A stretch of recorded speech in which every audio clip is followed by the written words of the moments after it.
പൊതുവിടങ്ങളിലെ സ്ത്രീ പുരുഷന്മാരുടെ പൊതുവിടങ്ങൾ ഒരുപോലെ വരുന്ന കാര്യത്തിൽ അതേ നിലപാടിൽ ഉറച്ചു നിൽക്കാം. 1789 ഫ്രഞ്ച് വിപ്ലവം. ഫ്രഞ്ച് വിപ്ലവത്തിലെ മുദ്രാവാക്യമാണ് തുല്യത എന്നുള്ളത്. പൊതുയിടങ്ങളിലെ സ്ത്രീ പുരുഷ പങ്കാളിത്തം സംബന്ധിച്ച നിലപാടിൽ ഉറച്ച CPM സംസ്ഥാന സെക്രട്ടറി MV ഗോവിന്ദൻ മാസ്റ്റർ 3 നൂറ്റാണ്ട് മുമ്പ് നടന്ന ഫ്രഞ്ച് വിപ്ലവത്തിന്റെ മുദ്രാവാക്യം തുല്യതയായിരുന്നു എന്ന് അദ്ദേഹം ഓർമ്മിപ്പിച്ചു. സ്ത്രീകളും പുരുഷന്മാരും ഇടകലരുന്നതും പരസ്പരം നോക്കുന്നത് പോലും മതവിരുദ്ധമാണെന്ന് ഒരാഴ്ച മുൻപ് കാന്തപുരം AP അബൂബക്കർ മുസ്ലിയാർ പറഞ്ഞിരുന്നു. സമസ്ത IK വിഭാഗവും മുജാഹിദുകളും ഇക്കാര്യത്തിൽ കാന്തപുരത്തിനൊപ്പമാണ്. ഗോവിന്ദൻ മാസ്റ്ററുടെ ജില്ലയിൽ CPM-ന് എത്ര വനിതാ ഏരിയ സെക്രട്ടറിമാരുണ്ട് എന്ന ചോദ്യം കൊണ്ടാണ് കാന്തപുരത്തിന്റെ പ്രതിരോധം. ഈ വിഷയം ഇന്ന് സൂപ്പർ പ്രൈം ടൈം ചർച്ച ചെയ്യുമ്പോൾ നാസർ ഫൈസി കൂടത്തായി IK സമസ്ത വിഭാഗത്തിൽ നിന്ന്, മുഹമ്മദ് അലി കിനാലൂർ AP സമസ്ത വിഭാഗത്തിൽ നിന്ന്, N സുകന്യ CPM നേതാവ് അഡ്വക്കേറ്റ് C ഷുക്കൂർ, അഭിഭാഷകൻ M സുൽഫത്ത്, അധ്യാപിക എന്നിവർ.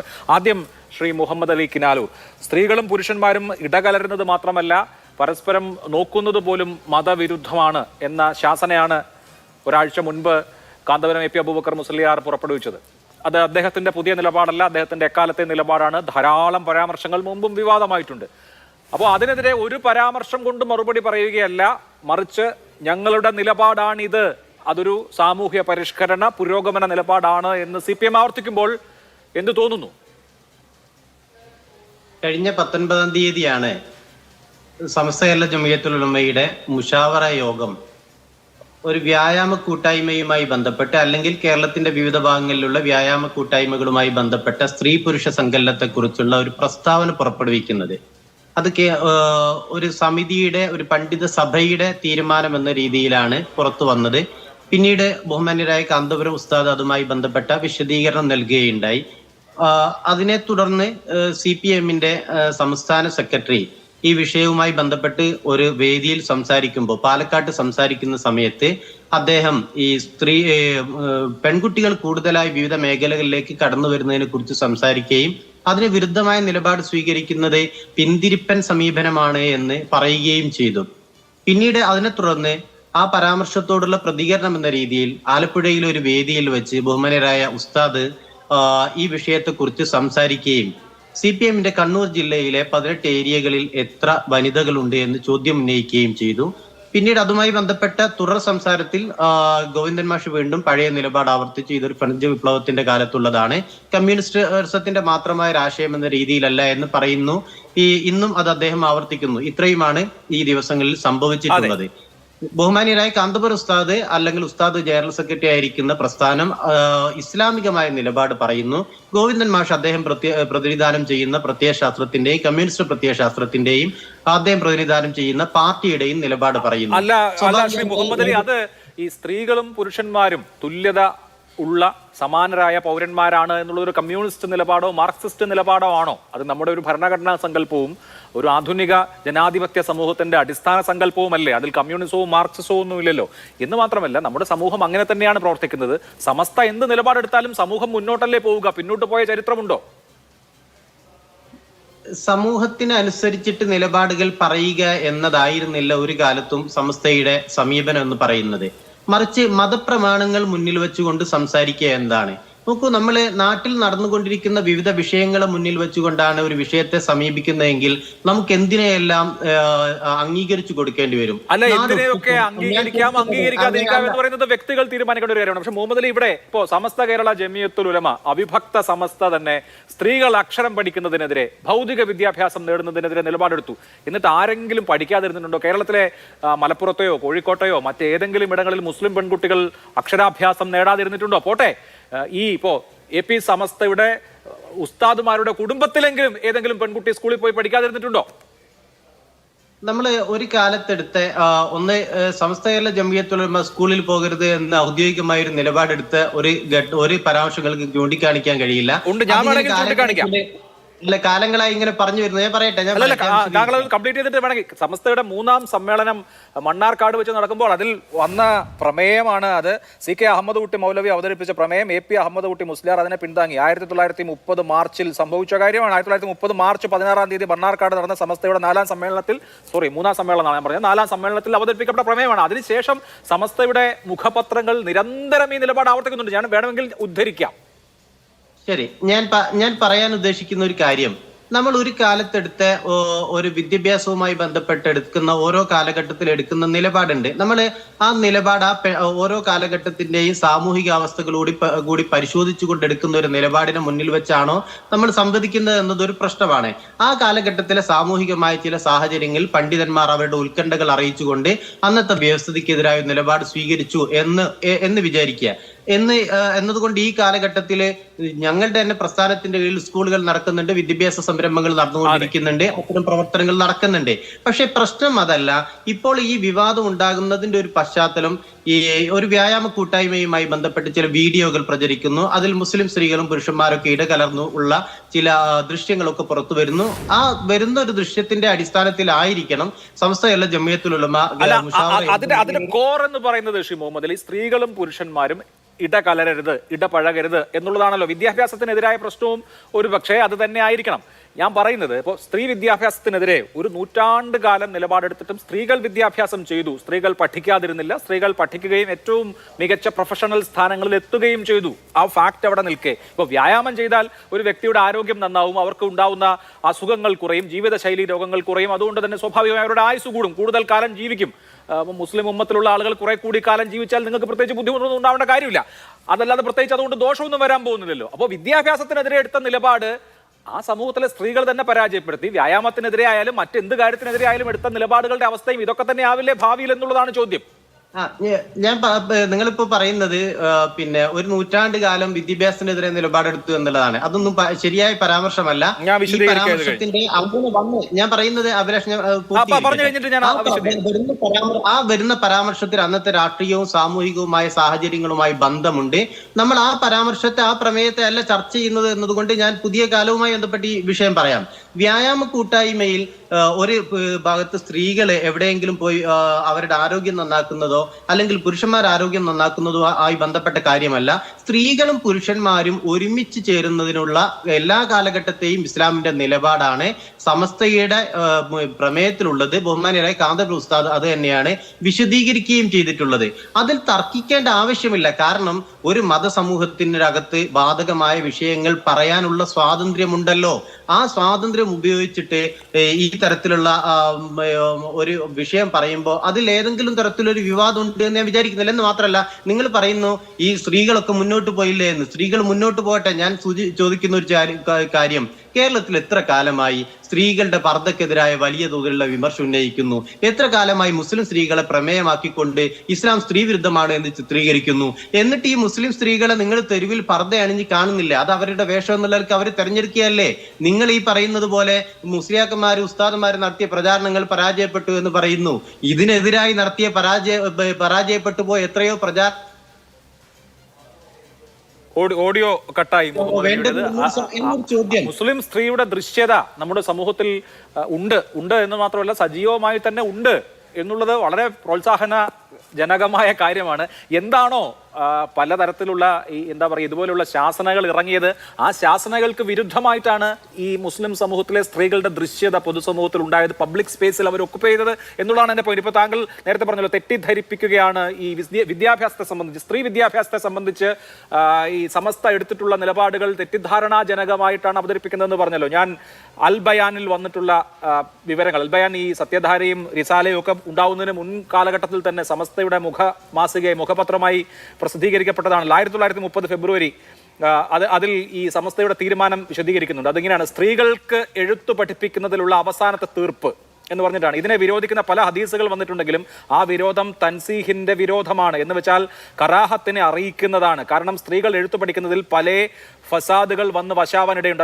അതിങ്ങനെ അവസാനിക്കുന്നത് ഇങ്ങനെയാണ്: സ്ത്രീ അക്ഷരവിദ്യ തീർച്ചയായും ഹറാം ആവാൻ മാത്രമേ കാണുന്നുള്ളൂ. അപ്പോൾ 1930 സമസ്ത കേരള ജമിയത്തുൽ ഉലമ സ്ത്രീ വിദ്യാഭ്യാസത്തെ കുറിച്ചെടുത്ത നിലപാട് സ്ത്രീകൾ വിദ്യാഭ്യാസം ചെയ്യുന്നത് ഹറാമാണ് എന്നുള്ളതാണ്. ആ സമൂഹത്തിലാണ് ഇന്ന് എല്ലാ കുട്ടികളും, എല്ലാ പെൺകുട്ടികളും വിദ്യാഭ്യാസം നേടുന്നത് എന്നുള്ളതാണ്. ഈ നിലപാടെടുത്തിട്ട് എന്തുണ്ടായി എന്നുള്ള ചോദ്യമായി ഞാൻ ഉന്നയിച്ചത്. ശ്രീ അഭിലാഷ്, ഞാൻ നേരത്തെ പറഞ്ഞ വിഷയം പ്രസക്തമാണ്. ആ കാലഘട്ടത്തിൽ ഒരു ഫിത്ന ഫസാദ് ഭയപ്പെടുന്ന സമയത്ത് സ്ത്രീകളുമായി ബന്ധപ്പെട്ട് സ്ത്രീകളുടെ രംഗപ്രവേശം ആകട്ടെ, ഇനി പുരുഷന്മാരുടെ തന്നെ നിലപാടുകളുമായി ബന്ധപ്പെട്ട് മതത്തിന് കാഴ്ചപ്പാടുണ്ട്. അത്തരം ഫസാദുകളും ഫിത്നകളും ഒക്കെ ഭയപ്പെടുന്ന കാലത്ത് എന്താണ് സ്വീകരിക്കേണ്ടത് എന്ന് നമ്മൾ ആ കാലഘട്ടത്തിൽ മാത്രമാണ്. അങ്ങനെയല്ല, ഇങ്ങോട്ടും അങ്ങനെ തന്നെയാണ്. ആ കാലഘട്ടത്തിലെ സാമൂഹിക സാഹചര്യങ്ങൾ മുന്നിൽ വെച്ചുകൊണ്ട് ഏത് കാലഘട്ടത്തിലാണ് സാമൂഹിക സാഹചര്യം പിന്നെ അനുകൂലമായത്? മുഹമ്മദ് അലി, കേൾക്കൂ.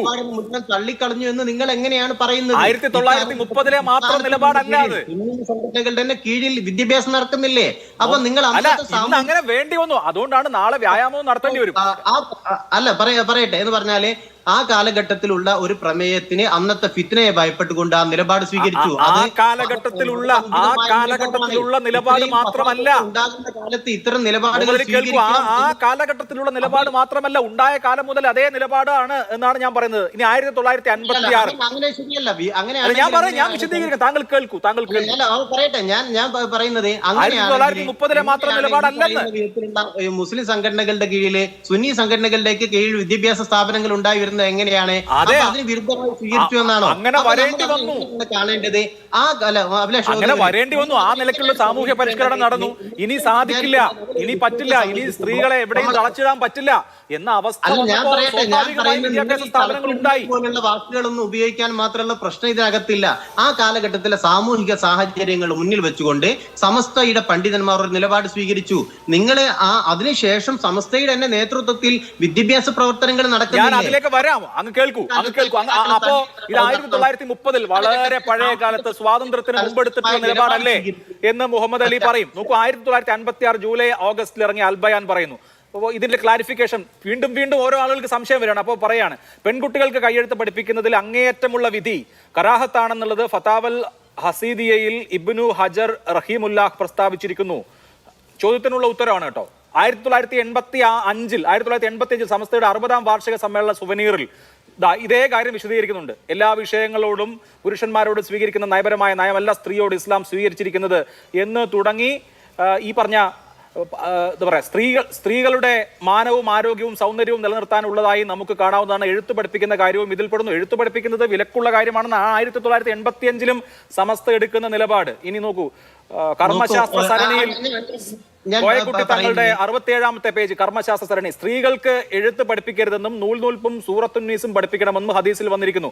അവർ വീട് വിട്ട് പുറത്തു പോകാതെ നൂൽനൂൽപ്പും മുതലായ ജോലികളിൽ ഏർപ്പെടുകയും അയൽവാസികളോട് പോലും അമിതമായി സംസാരിക്കാതിരിക്കുകയും ചെയ്യണം എന്നൊക്കെയാണ്. പിന്നെ ഞങ്ങൾ തുടർന്നു പോവാണ്. അപ്പോ സമസ്ത കേരള ജമിയത്തുൽ ഉലമ എല്ലാ കാലത്തും 1980 വരെയെങ്കിലും 90കളുടെ തുടക്കം വരെയെങ്കിലും സ്ത്രീകൾ അക്ഷരം പഠിക്കാനേ പാടില്ല എന്ന നിലപാടാണ് എടുത്തിരുന്നത്. അത് ആ സമൂഹത്തിലെ സ്ത്രീകൾ തന്നെ മറികടന്നില്ലേ എന്നുള്ളതാണ് എന്റെ ചോദ്യം. അതുപോലെയാണ് ഇപ്പോൾ ഈ കാലത്ത് പൊതു സ്പേസിൽ വരരുത്, പൊതു സ്പേസിലെ ദൃശ്യതയിൽ നിന്ന് വീടുകളിലേക്ക് പിൻവലിയണമെന്ന് പറയുന്നതും ഇതേ അവസ്ഥ അതിനും വരും, വന്നുകൊണ്ടിരിക്കുകയാണ്. നോക്കൂ, നിങ്ങൾ ഈ പറയുന്നു മറികടന്നില്ലേ എന്ന് ചോദിക്കുന്നു. ഈ മറികടക്കാൻ ആവശ്യമായ എന്ന് പറഞ്ഞാൽ സ്ത്രീകൾക്ക് സ്വന്തമായി വിദ്യാഭ്യാസം നേടാൻ ഉതകുന്ന സ്ഥാപനങ്ങൾ എന്ന് പറഞ്ഞാൽ ഈ ഫിത്നയൊന്നും ഭയപ്പെടാത്ത, ഫസാദിനെ ഭയപ്പെടാത്ത വിധത്തിലുള്ള സ്ഥാപന സംരംഭങ്ങൾ ഒരുക്കിക്കൊണ്ട് ഈ വിദ്യാഭ്യാസത്തിനകത്ത് സമസ്ത കൂടി അല്ലെങ്കിൽ സമസ്തയുടെ കീഴടങ്ങൾ കൂടി ഇടപെടുന്നത് നമ്മൾ കാണുന്നുണ്ടല്ലോ. അപ്പോ ഒരു കാലഘട്ടത്തിലെ സാമൂഹിക തിന്മകളെയൊക്കെ മുന്നിൽ വെച്ചുകൊണ്ട് മതപണ്ഡിതന്മാർ ഒരു നിലപാട് പറയുന്നു. അതേസമയത്ത് സ്ത്രീകൾക്ക് സുരക്ഷിതമായ വിദ്യാഭ്യാസത്തിന്റെ കാര്യത്തിൽ മാത്രമല്ല വിവിധ കാര്യങ്ങളുടെ നിലപാടുണ്ട്. ഞാൻ അതിലേക്ക് ഓരോന്നായിട്ട് വരാം. ഒരുക്കുന്നതിന് വേണ്ടി സമസ്ത നിലപാടെടുക്കുകയും ചെയ്യുന്നുണ്ട്. നിങ്ങൾ ഈ സ്ഥാപനങ്ങളെയൊക്കെ പരിശോധിക്കേണ്ടതില്ലേ? അതല്ല, ഇവിടെ സ്ഥാപനങ്ങളൊക്കെ ഉണ്ടാക്കുന്നത് നല്ല കാര്യമാണ് മുഹമ്മദ് അലി. എന്റെ പോയിന്റ് ഇത്രേ ഉള്ളൂ. ഒരു ജനസമൂഹത്തെയും ഒരു വിഭാഗത്തെയും ഒരു ജെൻഡറിനെയും എന്തെങ്കിലുമൊക്കെ കുടുക്കി അങ്ങനെ ബൗണ്ടറി തിരിച്ച് അകത്തിടാമെന്നൊന്നും വിചാരിച്ചാൽ നടക്കുന്ന കാലമല്ലെന്ന്. അത്തരത്തിലുള്ള അതിരുകളൊക്കെ എത്രയോ കാലം മുമ്പ് ഭേദിക്കപ്പെട്ട് കഴിഞ്ഞിരിക്കുന്നു. അതാണ് എന്റെ പോയിന്റ്. അതാണ് ഞാൻ ഈ പഴയ ചരിത്രമൊക്കെ പറഞ്ഞത്. അവസ്ഥ എന്ന് പറയാനാണ്. വ്യക്തതയ്ക്ക് വേണ്ടിയിട്ട് ഞാൻ ഈ വിഷയത്തിൽ ഇത് പറയുന്നു എന്ന് പറഞ്ഞാല് ഒരു വ്യക്തതയ്ക്ക് വേണ്ടി പറയുന്നു. ആ കാലഘട്ടത്തിലെ പണ്ഡിതന്മാർ ആ കാലഘട്ടത്തിലെ സാമൂഹിക സാഹചര്യങ്ങൾ മുന്നിൽ വെച്ചെടുത്ത നിലപാട് ശരിയായിരുന്നു. എനിക്ക് നിങ്ങൾ ഈ കാലത്ത് ഇത് വായിക്കുന്ന സമയത്ത് ഒരു അഭിമാനക്ഷതവും തോന്നുന്നില്ല. എനിക്ക് അങ്ങനെ തോന്നുന്നില്ല. അതേ സമയത്ത് സ്ത്രീകൾക്ക് സുരക്ഷിതമായ വിദ്യാഭ്യാസ സാഹചര്യം രൂപപ്പെടുത്തി കൊടുക്കാൻ പിൽക്കാലത്ത് സമസ്തൻ അവർക്ക് സ്വന്തമായ സ്ഥാപനങ്ങൾ ആരംഭിച്ച് ഇത്തരം പ്രവർത്തനങ്ങൾ സമസ്തയും കീഴടങ്ങളൊക്കെ നടത്തുന്നത് നടത്തുകയും ചെയ്തിട്ടുണ്ട്. അതുകൊണ്ട് ഈ സ്ത്രീ വിദ്യാഭ്യാസത്തിന് പൂർണ്ണമായി എതിരാണ് എന്ന അർത്ഥത്തിൽ വിദ്യാഭ്യാസം പോലെ തന്നെ നാളെ വ്യായാമത്തിനും ഇതുപോലുള്ള കേന്ദ്രങ്ങൾ സമസ്ത തന്നെ ഒരുക്കട്ടെ എന്ന് പ്രത്യാശിക്കാം. അതും പറയട്ടെ, എന്തിനാണ് നിങ്ങളൊക്കെ ഈ ബേജാറാകുന്നത് എന്നാണ് ഞാൻ ചോദിക്കുന്നത്. എന്താണ് ബേജാർ സാർ? ശ്രീമതി എം സുൽഫത്ത്, വിദ്യാഭ്യാസത്തിന്റെ കാര്യം ഞാൻ ഇവിടെ ഉദാഹരിച്ചു. ഇപ്പോ പൊതു ഇടങ്ങളിൽ സ്ത്രീകൾ വരുന്നതിനെ കുറിച്ചാണ് കാന്തപുരം AP അബൂബക്കർ മുസ്ലിയാരുടെ ആശങ്ക. അദ്ദേഹത്തിന്റെ പല ആശങ്കകൾ പല കാലഘട്ടങ്ങളിൽ കേരളം ചർച്ച ചെയ്തതാണ്. ഏറ്റവും ഒടുവിലായി അദ്ദേഹം ഈ വിഷയത്തിൽ പറയുന്നത് സ്ത്രീകളും പുരുഷന്മാരും ഇടകലർന്നുകൊണ്ട് ശരീരം തുറന്നുകൊണ്ട് പോലും വ്യായാമത്തിൽ ഏർപ്പെടുകയാണ്. സ്ത്രീ പുരുഷന്മാർ തമ്മിൽ കാണലും നോക്കലും പോലും ഹറാമാണ് എന്ന ധാരണയെ ഈ വ്യായാമങ്ങൾ ഇല്ലാതാക്കുന്നു. പുരുഷന്മാരെ കാണുന്നതും കേൾക്കുന്നതും അത്യാവശ്യത്തിന് നിബന്ധനകളോടെ മാത്രമേ പാടുള്ളൂ എന്ന നിർബന്ധം പോലും മറികടന്നാണ് ഇങ്ങനെ പുരുഷന്മാർ ഒരുമിച്ച് വ്യായാമം ചെയ്യുന്നത് സ്ത്രീകളും. അപ്പോൾ ഇത് സ്ത്രീകളും പുരുഷന്മാരും ഒരുമിച്ച് ചേരുന്നതിൽ യാതൊരു കുഴപ്പവുമില്ല എന്ന കാഴ്ചപ്പാടിലേക്കും അതുവഴി ലോകത്തിന്റെ തന്നെ നാശത്തിലേക്കും വഴി തെളിക്കുമെന്നാണ് പറയുന്നത്. അപ്പോൾ സ്ത്രീകളും പുരുഷന്മാരും പരസ്പരം നോക്കിയാൽ ലോകം തന്നെ ഇടിഞ്ഞു വീഴും എന്ന് ചിന്തിക്കാൻ അദ്ദേഹത്തിന് അവകാശമുണ്ട്. പക്ഷേ സമൂഹത്തിൽ എത്ര ആളുകൾ അത് കേൾക്കും താങ്കളുടെ അഭിപ്രായത്തിൽ? ഇതില് വളരെ വൈരുദ്ധ്യം, എനിക്ക് മുമ്പ് സംസാരിച്ച ആൾ പറഞ്ഞതിൽ തന്നെ ഒരു വൈരുദ്ധ്യമുണ്ട്. അതായത് കഴിഞ്ഞ ദിവസം വരെയും പറഞ്ഞുകൊണ്ടിരുന്നത് ഇത് ഖുർആനിൽ പറഞ്ഞിട്ടുള്ളതാണ്, സ്ത്രീയും പുരുഷനും ഇടകലരുന്നത് ഖുർആന് വിരുദ്ധമാണ് എന്ന് പറഞ്ഞു. അതേസമയം വിദ്യാഭ്യാസത്തെ കുറിച്ച് ചോദിച്ചപ്പോൾ പറഞ്ഞത് അതാത് കാലത്തെ ഫിത്തിനയ്ക്കനുസരിച്ച് അല്ലെങ്കിൽ അതാത് കാലഘട്ടത്തിലെ പ്രത്യേകതയ്ക്കനുസരിച്ചാണ് ഈ സമസ്ത അത് പറഞ്ഞിരുന്നതെന്ന്. അത് തന്നെ വൈരുദ്ധ്യം ആണ്. അതായത് പലപ്പോഴും എല്ലാ കാര്യത്തിലും പറയും ഇത് നബിവചനവും ഖുർആനിൽ പറഞ്ഞതുമാണെങ്കിൽ അതൊരു ഒറ്റ ഏകശിലാരൂപത്തിൽ തന്നെ നിൽക്കണം, എല്ലാ കാലത്തും ഒരേ നിലപാടായിരിക്കണം. കാന്തപുരം മുസ്ലിയാർ ഈ ഒരു പ്രസ്താവനയല്ല പറഞ്ഞത്. പഞ്ചായത്തി രാജ് നിലവിൽ വന്ന് 33% സ്ത്രീകൾ തെരഞ്ഞെടുപ്പിൽ മത്സരിക്കണം എന്ന് പറഞ്ഞപ്പോൾ ഇതേ കാന്തപുരം മുസ്ലിയാര് പൊതുവേദിയിൽ തന്നെ പറഞ്ഞു കഴിഞ്ഞതാണ് സ്ത്രീകൾ അധികാരത്തിലേക്ക് വരുന്നതിനെ ഇസ്ലാം എതിരാണ്, ഖുർആൻ എതിരാണ് എന്ന് പറഞ്ഞുകൊണ്ട് പിന്നെ സ്ത്രീകളെ തെരഞ്ഞെടുപ്പിൽ മത്സരിക്കാൻ പാടില്ല എന്ന് പരസ്യമായി പറഞ്ഞിട്ടുള്ള ഒരാളാണ്. പക്ഷെ അത് ജനങ്ങൾ കേട്ടില്ല, രാഷ്ട്രീയ പാർട്ടികൾ കേട്ടില്ല, ഇസ്ലാമിലെ സ്ത്രീകൾ തന്നെ അധികാരത്തിൽ വന്നിട്ടുണ്ട്. അത് ഇങ്ങനെ ഓരോ കാലത്തും ഓരോ നിലപാടുകൾ പറഞ്ഞുകൊണ്ട് യഥാർത്ഥത്തിൽ ഇന്ത്യ പോലുള്ള ഒരു രാജ്യത്ത് ഇന്ന് ഏറ്റവും കൂടുതൽ അന്യവൽക്കരിക്കപ്പെടുന്ന ഒരു മതവിഭാഗമാണ് ഇസ്ലാം മതം. അവരെ കൂടുതൽ അന്യവൽക്കരിക്കുകയും പൊതുസമൂഹത്തിൽ നിന്ന് മാറ്റി നിർത്തുകയും ചെയ്യുന്ന തരത്തിലുള്ള ഇസ്ലാമോഫോബിയ അല്ലെങ്കിൽ ഇസ്ലാം വിരുദ്ധർക്ക്, സംഘപരിവാർ രാഷ്ട്രീയം കൈപ്പറ്റുന്നവർക്ക് കൂടുതൽ ഈ മുസ്ലിം വിരുദ്ധത ഉണ്ടാക്കാനാണ് കാന്തപുരം മുസ്ലിയാരുടെ ആയാലും അതുപോലെയുള്ള ഇത്തരം പ്രസ്താവനകൾ സഹായിക്കുന്നത്. സ്ത്രീകൾ വിദ്യാഭ്യാസം ചെയ്യരുത് എന്ന് ഫത്വ ഇറക്കിയിട്ടുണ്ടായിരുന്നു. പക്ഷെ അതിനെ മറികടന്നുകൊണ്ട് സ്ത്രീകൾ വിദ്യാഭ്യാസം ചെയ്തു, അധികാരത്തിൽ വന്നു. ഈ പറഞ്ഞതും ഇതിനെയും മറികടന്നുകൊണ്ട് ഒരു താൽക്കാലിക വിവാദങ്ങൾ ഉണ്ടാക്കും. ഇസ്ലാം മതത്തിലെ ഒരു ചെറിയ വിഭാഗം ഭയന്നുകൊണ്ട്, അവരുടെ ഭയം അല്ല, ഈ ഭയപ്പെടുത്തിക്കൊണ്ട് അവരെ മാറ്റി നിർത്താം എന്ന് വിചാരിക്കുന്നിടത്ത് അത് വളരെ കാലം നിലനിൽക്കില്ല എന്നാണ് എനിക്ക് പറയാനുള്ളത്. അതേസമയം ഒരു ജനാധിപത്യ രാജ്യത്ത് ഭരണഘടന ഉറപ്പുതരുന്ന മൗലികാവകാശങ്ങൾ പാലിക്കപ്പെടാൻ അല്ലെങ്കിൽ അത് ചെയ്യരുത് എന്ന് പറയാൻ ഒരു മതപണ്ഡിതനും അവകാശമില്ല. മതപണ്ഡിതന്മാർക്ക് മതപരമായ ആചാരങ്ങളിൽ അഭിപ്രായം പറയാം. 5 നേരം നിസ്കരിക്കുന്നതിനെ കുറിച്ചോ നോമ്പ് നോക്കുന്നതിനെ കുറിച്ചോ ഒക്കെ അഭിപ്രായം പറയാം എന്നല്ലാതെ ഭരണഘടന ഉറപ്പുതരുന്ന മൗലികാവകാശങ്ങൾ പാടില്ല എന്ന് പറയാൻ ഒരവകാശവുമില്ല. മാത്രമല്ല ഇവർ പറഞ്ഞുകൊണ്ടിരിക്കുന്നത് ഇത് മതവിശ്വാസികളായ ആളുകളോടാണ് പറയുന്നത്. ബാക്കിയുള്ളവർക്ക് അത് അനുസരിക്കേണ്ട അല്ലെങ്കിൽ എന്തിനിടപെടുന്നു എന്ന് ചോദിക്കുന്നവരോട് ചോദിക്കാനുള്ളത് 2 കാര്യങ്ങളാണ്. ഒന്ന്, സ്ത്രീകളുമായി ബന്ധപ്പെട്ട അല്ലെങ്കിൽ പൊതുസമൂഹവുമായി ബന്ധപ്പെട്ട എല്ലാ വിഷയങ്ങളും അത് പൊതുസമൂഹത്തിന്റെ വിഷയമാണ്. അത് ഇസ്ലാമിലെ സ്ത്രീകളുടെ മാത്രം വിഷയമല്ല. മറ്റൊന്ന്, ഇസ്ലാമിനെതിരായിട്ട് അല്ലെങ്കിൽ ഇസ്ലാം സമൂഹത്തിനെതിരായിട്ട് രാജ്യത്ത് പലതരത്തിലുള്ള വിവേചനങ്ങളും പല നിയമങ്ങളും വരുന്ന സമയത്തൊക്കെ അതിനെ എതിരായിട്ട് എല്ലാ വിഭാഗം, ജനാധിപത്യ ബോധമുള്ള എല്ലാ വിഭാഗം മനുഷ്യരും ഒന്നിച്ചിട്ടുണ്ട്. അന്ന് ഇതേപോലെയുള്ള മതപണ്ഡിതന്മാർക്ക് പറയാൻ കഴിഞ്ഞോ ഞങ്ങൾ ഇത് മുസ്ലിമുകളുടെ കാര്യമാണ്, ഇസ്ലാമിന്റെ കാര്യമാണ്, നിങ്ങളാരും ഇടപെടണ്ട എന്ന് പറഞ്ഞോ? അങ്ങനെ പറയാൻ പാടില്ല. ഇതൊരു ജനാധിപത്യ സമൂഹമാണ്. അതേപോലെ തന്നെ ഇത് കാലഘട്ടത്തിനനുസരിച്ച് മാറും എന്ന് ഉറപ്പുണ്ടെങ്കിൽ എന്തിനാണ് നടപ്പിലാക്കാൻ പറ്റാത്ത അല്ലെങ്കിൽ സ്ത്രീവിരുദ്ധമായ ഇത്തരം പ്രസ്താവനകൾ ഈ പണ്ഡിതന്മാർ ഇറക്കുന്നത്? ഒരു തരത്തിലും സ്ത്രീകളെ പൊതു സമൂഹത്തിൽ നിന്ന് പൊതുവേദിയിൽ നിന്ന് മാറ്റി നിർത്താനുള്ള അവകാശം ഒരു മതപണ്ഡിതനും ആരും ഏൽപ്പിച്ചു കൊടുത്തിട്ടില്ല. മാത്രമല്ല എല്ലാ സമയത്തും മുസ്ലിം സ്ത്രീകളെ കുറിച്ച്, മുസ്ലിം സ്ത്രീകൾ എങ്ങനെ ധരിക്കണം, മുസ്ലിം സ്ത്രീകൾ എവിടെ പങ്കെടുക്കണം, പൊതു ഇടങ്ങളിൽ പങ്കെടുക്കുന്നത് എന്തോ അല്ലെങ്കിൽ ഇടകലർന്ന് ചെയ്താൽ, ഈ മതപണ്ഡിതന്മാരുടെയൊക്കെ വിചാരം ഒരാണും പെണ്ണും ഇടകലർന്നു കഴിഞ്ഞാൽ അവിടെ സെക്സ് മാത്രമേ, ലൈംഗികത മാത്രമേ ഉള്ളൂ എന്നുള്ള ഇവരുടെ ഈ ലിംഗം കൊണ്ട് ചിന്തിക്കുന്നത്. അങ്ങനെ പറയുന്നതിൽ വേദനയുണ്ട് ഒരു വലിയ മഹാനായ ഒരു മനുഷ്യനെ കുറിച്ച്. പക്ഷെ ഇതൊക്കെ ഇവർ പറയുന്നത് എന്തുകൊണ്ടാണ്? കുറച്ച് മനുഷ്യരാണും പെണ്ണും ഒന്നിച്ച് അവിടെ വ്യായാമം ചെയ്താൽ അവർ വ്യായാമം ചെയ്ത് അത് കഴിഞ്ഞ് പോകും. ഇത് പുരുഷന്മാരെ കൂടി അപമാനിക്കലാണ്. സ്ത്രീകളെ കണ്ടു കഴിഞ്ഞാൽ ഇസ്ലാമിലെ സ്ത്രീകൾക്കോ ഇസ്ലാമിലെ പുരുഷന്മാർക്കും എന്തെങ്കിലും പ്രശ്നമുണ്ടോ? ഒരു പ്രശ്നവുമില്ല. വിദ്യാഭ്യാസം ചെയ്യുന്നുണ്ട്, തൊഴിലെടുക്കുന്നുണ്ട്. ബഹിരാകാശത്ത് വരെ ആണും പെണ്ണും ഒന്നിച്ച് എത്രയോ ദിവസങ്ങൾ ചെലവഴിച്ചു കൊണ്ടിരിക്കുന്ന ഒരു കാലഘട്ടത്തിൽ നിന്നുകൊണ്ടാണ് ആണിനും പെണ്ണിനും ആകെ വിനിമയം ചെയ്യാൻ ലൈംഗികത മാത്രമേ ഉള്ളൂ എന്നുള്ള ഈ ബോധം ഈ ഇസ്ലാമിക മതപണ്ഡിതന്മാർ അവസാനിപ്പിക്കേണ്ടതാണ്. അതല്ലാതെ ആധുനിക സമൂഹം, പുതിയ തലമുറ ഒന്നിച്ചിടവലർന്നുകൊണ്ട് എല്ലാ രംഗത്തും യാതൊരു പ്രശ്നങ്ങളും ഇല്ലാതെ മുന്നോട്ട് പോകുന്ന ഒരു കാലമാണ്. അതേസമയം ഇവ പറയുന്നത് അടുത്ത ഘട്ടത്തിൽ അതിന്റെ വിശദാംശങ്ങളിലേക്ക് വരാം. താങ്കൾ പറഞ്ഞ കാര്യം ഒരു നിലപാടാണ്. ശ്രീമതി എം സുകന്യ, ഇവിടെ നോക്കൂ, ഗോവിന്ദൻ മാസ്റ്റർ ഒരു നിലപാട് പറഞ്ഞിട്ടുണ്ട്. ശരിയാണ്, സ്ത്രീകളെ പൊതുരംഗത്ത് നിന്ന്, പൊതു മേഖലയിൽ നിന്ന്, പൊതുസ്ഥലങ്ങളിൽ നിന്ന് നിർഗമനം ചെയ്യുന്നതും അവരുടെ ദൃശ്യത ഇല്ലാതാക്കുന്നതും ജനാധിപത്യ വിരുദ്ധവും മനുഷ്യത്വ വിരുദ്ധവുമാണ്. പക്ഷെ ഒരു വളരെ പ്രധാനപ്പെട്ട മത നേതാവാണ് ഇത് പറഞ്ഞിരിക്കുന്നത്. ഗോവിന്ദൻ മാസ്റ്റർ നിലപാട് ആവർത്തിക്കുന്നുണ്ട്. പക്ഷേ ഇത് എത്ര മുന്നോട്ട് കൊണ്ടുപോകാൻ, അപ്പുറത്തുള്ളതൊരു വോട്ട് ബാങ്കാണ്. പരമ്പരാഗതമായി ഈ വിഭാഗമാണെങ്കിൽ, കാന്തപുരം എ പി അബൂബക്കർ നേതൃത്വം നൽകുന്ന വിഭാഗമാണെങ്കിൽ ഇടതുപക്ഷത്തിന് വോട്ട് ചെയ്ത് വരുന്ന വിഭാഗവുമാണ്. എത്ര കാലം ഈ നിലപാട് മുന്നോട്ട് കൊണ്ടുപോകും? ഇതിൽ എവിടെയെങ്കിലും ഒരു കോംപ്രമൈസ് വേണ്ടി വരുമോ? ഇതില് മാഷ് പറഞ്ഞ കാര്യം ഇവിടെ നേരത്തെ നിങ്ങൾ കേൾപ്പിക്കുകയുണ്ടായി.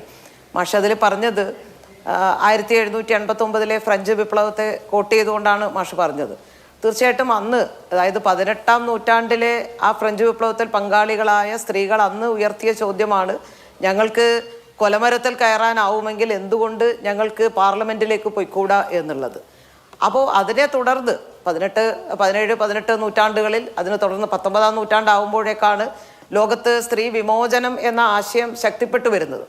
ആ ആശയത്തിന് ശാസ്ത്രീയമായ അടിത്തറ നൽകിയിട്ടുള്ളത് യാതൊരു സംശയവുമില്ല മാർക്സിസമാണ്. അത് ഏംഗൽസിന്റെ കുടുംബം, സ്വകാര്യ സ്വത്ത്, ഭരണകൂടം എന്നിവയുടെ ആവിർഭാവം എന്ന 1884 പ്രസിദ്ധീകരിച്ച പുസ്തകത്തിലൂടെയാണ് യഥാർത്ഥത്തിൽ ശാസ്ത്രീയമായി സ്ത്രീ പ്രശ്നത്തെക്കുറിച്ചുള്ള ആദ്യത്തെ വിലയിരുത്തൽ. എന്തുകൊണ്ട് സ്ത്രീ സമൂഹത്തിൽ തുല്യത അവൾക്ക് അനുഭവിക്കാൻ കഴിയുന്നില്ല? അത് ചൂഷണത്തിൽ അധിഷ്ഠിതമായ ഒരു സമൂഹത്തിലാണ് സ്ത്രീ ഇത്തരത്തിൽ രണ്ടാംകിട പദവിയിലേക്ക് മാറുന്നത്. അതുകൊണ്ട് ചൂഷണരഹിതമായ ഒരു സമൂഹം ഉണ്ടാക്കുക, അതാണല്ലോ സോഷ്യലിസ്റ്റ് സമൂഹത്തെക്കുറിച്ചുള്ള കാഴ്ചപ്പാടെന്ന് പറയുന്നത്. അപ്പൊ അത്തരമൊരു സാമൂഹിക മാറ്റത്തിന് വേണ്ടിയുള്ള പ്രവർത്തനം സ്ത്രീയുടെ വിമോചനത്തിന് വേണ്ടി കൂടിയുള്ള പ്രവർത്തനമാണ്. ഇതാണ് മാർക്സിസം മുന്നോട്ട് വെക്കുന്ന കാഴ്ചപ്പാട്. ഈ കാഴ്ചപ്പാട് പ്രായോഗിക തലത്തിലേക്ക് കൊണ്ടുവരാനുള്ള ശ്രമമാണ് 1917 ലോകത്ത് ആദ്യമായി രൂപം കൊണ്ട സോവിയറ്റ് യൂണിയൻ എന്ന സോഷ്യലിസ്റ്റ് രാജ്യം നിറവേറ്റിയത്. അവിടെയാണ് ലെനിൻ പറഞ്ഞത്, ഏത് സാമൂഹ്യ മാറ്റവും സമൂഹത്തിൽ പകുതിയോളം വരുന്ന സ്ത്രീകളെ ഉൾക്കൊള്ളാതെ അത് പൂർണ്ണതയിലേക്ക് എത്തിക്കാൻ കഴിയില്ല. അതവിടെ കേവലം പറയുക എന്താണ് വരുന്നതിന്. നമ്മൾ കേരളം പോലെ ഒരു സമൂഹത്തിൽ നിന്ന് ആലോചിച്ചാൽ കേരളത്തിൽ ഇന്നേ വരെ ഒരു വനിതാ മുഖ്യമന്ത്രി ഉണ്ടായിട്ടില്ല. നേരത്തെ കാന്തപുരം എ പി അബൂബക്കർ മുസ്ലിയാർ തന്നെ CPM-നോട് ചോദിച്ചത് വളരെ വാലിഡായ ഒരു ചോദ്യമുണ്ട്. ഇപ്പൊ കണ്ണൂർ ജില്ലയിൽ, ഗോവിന്ദൻ മാഷിന്റെ ജില്ലയിൽ 18 ഏരിയ കമ്മിറ്റി ഉണ്ട്. ഓരോ ഏരിയയ്ക്ക് വനിതാ സെക്രട്ടറി ഉണ്ടോ? ഞാൻ പറഞ്ഞോട്ടെ, താങ്കൾ ഇടപെടുന്നതിന് മുമ്പ്. അല്ല, ഞാൻ അതിലേക്ക് വരാം. ഞാൻ എന്താണ് പറഞ്ഞതെന്ന് വെച്ചാൽ, സ്ത്രീകളെ സാമൂഹ്യ രംഗത്ത്, പൊതുരംഗത്തേക്ക് വരുന്നതിൽ തടസ്സമായി നിൽക്കുന്നത് അവരെ ഗാർഹികമായ ചുമതലകളിൽ തളച്ചിടുന്ന സമീപനാണ്. ആ വീട്ടു പണിയിലേക്ക് അവരെ തളച്ചിടുന്ന ആ സമീപനത്തിനെതിരെ, അതാണ് ഞാൻ പറഞ്ഞു വന്നത്, ആദ്യമായി അതിന് പ്രായോഗികമായ നിലപാടെടുത്ത രാജ്യമാണ് സോവിയറ്റ് യൂണിയൻ എന്നുള്ളതാണ്. അത് ഈ ചർച്ചയിൽ പറയാതെ പോകാൻ വേണ്ടി കഴിയില്ലല്ലോ. പിന്നെ മാഷ് പറഞ്ഞത് ഒരു പുതിയ കാര്യമല്ല. CPM-ന്റെ പാർട്ടി പരിപാടിക്കകത്ത് വളരെ കൃത്യമായിട്ട് അതിൻ്റെ 5-ാമത്തെ അധ്യായത്തിൽ 13-ാമത്തെ ഖണ്ഡികയിൽ സ്ത്രീ പ്രശ്നത്തെക്കുറിച്ച് വളരെ കൃത്യമായി തന്നെ ചൂണ്ടിക്കാണിക്കുന്നുണ്ട്. എന്താണ് സ്വാതന്ത്ര്യ സമരത്തിൽ തുല്യ പങ്കാളികളായ ഇന്ത്യയിലെ സ്ത്രീകൾ ഇന്ത്യ സ്വതന്ത്രയായതോടെ നൂറ്റാണ്ടുകൾ പഴക്കമുള്ള ലിംഗപരമായ അടിച്ചമർത്തലിന്റെ ചങ്ങലക്കെട്ടുകളിൽ നിന്ന് മോചനം ലഭിക്കുമെന്ന് ആശിച്ചിരുന്നു. എന്നാൽ അത് ഉണ്ടായില്ല എന്നാണ് 1964 അംഗീകരിച്ച CPM-ന്റെ പരിപാടിക്കകത്ത് വളരെ കൃത്യമായിട്ട് അത് പറയുന്നുണ്ട്. ഇത് മാത്രമല്ല, ജനകീയ ജനാധിപത്യ ഗവൺമെന്റിലേക്ക് ഈ സമൂഹം എത്തിച്ചേരുമ്പോൾ അതിൽ ഏറ്റവും കൃത്യമായിട്ട് ചൂണ്ടിക്കാണിക്കുന്നുണ്ട് സ്ത്രീകൾക്കെതിരായ വിവേചനം അവസാനിപ്പിക്കുക, ഭൂമി അടക്കമുള്ള സ്വത്തിന്റെ പിന്തുടർച്ചാവകാശം പോലുള്ള കാര്യങ്ങളിൽ സ്ത്രീകൾക്ക് തുല്യാവകാശം ഉറപ്പുവരുത്തുക, എല്ലാ സമുദായങ്ങളിലെയും സ്ത്രീകൾക്ക് തുല്യാവകാശം എന്ന തത്വത്തിന്റെ അടിസ്ഥാനത്തിൽ സാമൂഹ്യവും സാമ്പത്തികവും കുടുംബപരവുമായ സംരക്ഷണ നിയമങ്ങൾ പ്രാബല്യത്തിൽ കൊണ്ടുവരിക. ഇതാണ് CPM-ന്റെ നിലപാട്. നിലപാടിലൊന്നും ഒരു അഭിപ്രായ ശരിയാണ്. പ്രയോഗം എവിടെ? ഏതൊരു തരത്തിലുള്ള ഒരു വിട്ടുവീഴ്ചയും CPM ചെയ്തിട്ടില്ല. അല്ല, ഒരൊറ്റ അതിലേക്ക് ഞാൻ വരാം. ഒരു ചോദ്യം ചോദിച്ചോട്ടെ. കഴിഞ്ഞ CPM-ന്റെ സംസ്ഥാന സമ്മേളനം എറണാകുളത്ത് കൺക്ലൂഡ് ചെയ്തു. അതിനുശേഷം അന്ന് സംസ്ഥാന സെക്രട്ടറിയായി തെരഞ്ഞെടുക്കപ്പെട്ട കോടിയേരി ബാലകൃഷ്ണൻ വാർത്താ സമ്മേളനം നടത്തി. അപ്പോൾ ഇതേ ചോദ്യം, ഇപ്പോൾ ടീച്ചർ പറഞ്ഞ അതേ തത്വശാസ്ത്രം അനുസരിച്ച് പാർട്ടി കമ്മിറ്റികളിൽ, പാർട്ടി സംസ്ഥാന സമിതിയിൽ അർഹമായ പ്രാതിനിധ്യം, പകുതി പ്രാതിനിധ്യം വനിതകൾക്കുണ്ടോ എന്ന് ചോദിച്ചപ്പോൾ തിരിച്ചിങ്ങോട്ട് നിങ്ങൾക്ക് ഈ പാർട്ടിയെ തകർക്കണമല്ലേ എന്നാണ് തിരിച്ചു ചോദിച്ചത്. എന്ന് പറഞ്ഞാൽ കമ്മിറ്റിയിൽ പകുതി സ്ത്രീകളായാൽ ഈ പാർട്ടി തകരും എന്ന് CPM-ന്റെ സംസ്ഥാന സെക്രട്ടറിക്ക് തന്നെ തോന്നുന്ന ഒരു കേരളത്തിൽ കാന്തപുരം AP അബൂബക്കർ മുസ്ലിയാർക്കാണോ സ്ത്രീ വിരുദ്ധതയുടെ കുത്തക? അഭിലാഷ്, ഞാൻ പറഞ്ഞോട്ടെ, CPM-നെ സംബന്ധിച്ചിടത്തോളം CPM-നകത്തും, കാരണം CPM എന്ന് പറയുന്ന ഈ രാഷ്ട്രീയ പ്രസ്ഥാനം പ്രവർത്തിക്കുന്നത് ഇന്ത്യയിലെ സാമൂഹ്യ സാഹചര്യങ്ങളിലാണ്. ആ ഇന്ത്യയിലെ നിലവിലുള്ള സാമൂഹ്യ സാഹചര്യം എന്ന് പറയുന്നത് എന്താ? അത് പെട്രിയാർക്കിയെ അടിസ്ഥാനപ്പെടുത്തിക്കൊണ്ടുള്ള ഒരു സാമൂഹ്യ സംവിധാനം തന്നെയാണ്. സ്വാഭാവികമായിട്ട് CPM-ന്റെ അകത്തെ അംഗങ്ങൾ, ഒരുപക്ഷെ അതിൻ്റെ നേതാക്കൾ ഉൾപ്പെടെയുള്ള ആളുകളുടെ മനസ്സിൽ അവരെല്ലാം ചെറുപ്പം മുതൽക്കേ ശീലിച്ചു വന്ന ആശയങ്ങൾ അവരെ സ്വാധീനിച്ചിട്ടുണ്ടാവും. ഇല്ലാന്ന് ഞാൻ പറയുന്നില്ല. CPM-നകത്ത് സ്ത്രീകളുടെ പ്രാതിനിധ്യം അല്ലെങ്കിൽ സ്ത്രീകളുടെ പങ്കാളിത്തം, അതിൻ്റെ കമ്മിറ്റികളിലെ പങ്കാളിത്തം തൃപ്തികരമാണ് എന്ന് ഞാൻ അഭിപ്രായപ്പെടുന്നില്ല. പാർട്ടിക്കും അങ്ങനെ അഭിപ്രായമില്ല. അതുകൊണ്ടാണ് 2005-ൽ സ്ത്രീ പ്രശ്നത്തെ പറ്റി എന്നുള്ള പ്രത്യേക രേഖ പാർട്ടി കേന്ദ്ര കമ്മിറ്റി തയ്യാറാക്കുകയും ബ്രാഞ്ച് തലം വരെ ചർച്ച ചെയ്യുകയും ചെയ്തിട്ടുള്ളത്. അതുകൊണ്ട് മാറ്റം ഉണ്ടായോ? മാറ്റം ഉണ്ടായിക്കൊണ്ടിരിക്കുന്നുണ്ട്. ആ മാറ്റത്തിൽ തൃപ്തരാണോ? അല്ല, ഒരു തരത്തിലും തൃപ്തരല്ല. ഇപ്പോൾ നേരത്തെ ചോദിച്ച ചോദ്യം, ഇപ്പോൾ നമ്മുടെ സമ്മേളനങ്ങൾ, CPM-ന്റെ സമ്മേളനങ്ങൾ നടന്നുകൊണ്ടിരിക്കുന്ന ഘട്ടമാണ്. കേരളത്തിലാകെ CPM-നുള്ളത് 38,374 ബ്രാഞ്ചാണ്. അതിൽ 2,597 വനിതാ ബ്രാഞ്ച് സെക്രട്ടറിമാരുള്ളത്. എന്ന് പറഞ്ഞാൽ 6%. ഇത് മതിയോ? പോരാ. പക്ഷെ ഇതൊരു മാറ്റം, ഈ ഒരു മാറ്റം പ്രത്യേകിച്ച് കഴിഞ്ഞ ഈ ഒരു 3 വർഷക്കാലത്തിനിടയിൽ വന്നുകൊണ്ടിരിക്കുന്ന ഒരു നല്ല മാറ്റമാണ്. അത് ഇനിയും ശക്തിപ്പെടേണ്ടതുണ്ട്. ലോക്കൽ കമ്മിറ്റികളിലേക്ക് കൂടുതൽ അംഗങ്ങൾ വരുന്നുണ്ട്. 22% ഇപ്പോഴും പാർട്ടി ഈ കഴിഞ്ഞ മെമ്പർഷിപ്പിന്റെ സ്ക്രൂട്ടിനിയുടെ സമയത്ത് പാർട്ടി മെമ്പർഷിപ്പിനകത്ത് വനിതാ പ്രാതിനിധ്യം. അത് 25% കൊണ്ടുവരണം എന്നാണ് കഴിഞ്ഞ സമ്മേളനത്തിൽ തീരുമാനമെടുത്തത്. കണ്ണൂർ പോലെ കാസർഗോഡ് പോലുള്ള ജില്ലകളിൽ 33% സ്ത്രീ പ്രാതിനിധ്യമുണ്ട്. അതും പോരാ. നേരത്തെ പറഞ്ഞതുപോലെ പകുതിയോളം അംഗങ്ങളിലാണെങ്കിലും കമ്മിറ്റികൾക്കകത്താണെങ്കിലും ഒക്കെ സ്ത്രീകൾ വരിക എന്നുള്ളത് ശരി, അതൊരു രാഷ്ട്രീയ ഉത്തരവാദിത്തമായി കരുതുന്നെങ്കിൽ നല്ലത്. എനിക്കൊരു ഇടവേള അത്യാവശ്യമാണ്. ഇടവേളയ്ക്ക് ശേഷം ഞാൻ മടങ്ങിയെത്താം. ഷിനാസർ ഫൈസി കൂടത്തായി കാത്തിരിക്കുന്നുണ്ട്. ഇടവേളയ്ക്ക് ശേഷം മടങ്ങി ചർച്ചയിലേക്ക് വീണ്ടും. ഷിനാസർ ഫൈസി കൂടത്തായി, സ്ത്രീ പുരുഷന്മാർ പരസ്പരം നോക്കുന്നത് പോലും ഹറാമാണ് എന്നാണ് കാന്തപുരം AP അബൂബക്കർ മുസ്ലിയാർ പ്രസംഗിച്ചത്. അതിനെ താങ്കളുടേതടക്കമുള്ള സംഘടനകൾ പിന്തുണയ്ക്കുകയും ചെയ്തു. ബാക്കി എന്തെല്ലാം കാര്യങ്ങളിൽ എതിരഭിപ്രായമുണ്ടെങ്കിലും ഈ കാര്യത്തിൽ അനുകൂലമാണ് എന്ന സമീപനമാണല്ലോ. എൻ്റെ ചോദ്യം, ഇതൊക്കെ ഈ കാലത്ത് ആര് കേൾക്കാനാണ്, ആര് അനുസരിക്കാനാണ്? ഞാൻ ഈ പ്രസംഗം കേട്ടപ്പോൾ മറ്റൊരു പ്രസംഗം കേട്ടു. പാണക്കാട് മുനവർലി ശിഹാബ് തങ്ങളുടെ മകൾ സ്ട്രൈറ്റ് പാത്ത് സ്കൂളിന്റെ പ്രസംഗ മത്സരത്തിൽ 1ാം സ്ഥാനം നേടിക്കൊണ്ട് ഫാത്തിമ നർഗീസ് എന്ന് പറഞ്ഞ പെൺകുട്ടി നടത്തുന്ന പ്രസംഗം ഗംഭീരമായ പ്രസംഗമാണ്, അതിഗംഭീരമായ പ്രസംഗമാണ്. ആ പ്രസംഗത്തിൽ ഈ കുട്ടി പറയുന്നത്, ഈ ഓഡിയൻസിനോട് പറയുന്നത്, നിങ്ങൾ എല്ലാവരും പരസ്പരം നോക്കൂ, നിങ്ങൾ പരസ്പരം നോക്കൂ, എന്നിട്ട് പരസ്പരം നോക്കി ചിരിക്കൂ. ഇങ്ങനെ രണ്ടുപേർ പരസ്പരം നോക്കി സ്മൈൽ ചെയ്യുമ്പോൾ, ചിരിക്കുമ്പോൾ തലച്ചോറിൽ ഓക്സിടോക്സിൻ എന്ന ഹോർമോൺ ഉൽപ്പാദിപ്പിക്കപ്പെടും. അത് നിങ്ങൾക്ക്, അത് ട്രസ്റ്റ് ഹോർമോൺ എന്നാണ് അറിയപ്പെടുന്നത്, നിങ്ങൾക്ക് അത് സന്തോഷം പ്രദാനം ചെയ്യും എന്നുള്ളതാണ്. അപ്പോൾ പരസ്പരം നോക്കി പുഞ്ചിരിക്കൂ എന്ന് ലോകത്തോട് ആഹ്വാനം ചെയ്യുന്ന പെൺകുട്ടികൾ പാണക്കാട് തറവാട്ടിൽ നിന്ന് പോലും ഉണ്ടാവുന്ന കാലത്ത് നിങ്ങൾ ആരോടാണ് പരസ്പരം നോക്കരുത് എന്നൊക്കെ പറയുന്നത്? ഇത് ആര് കേൾക്കാനാണ്?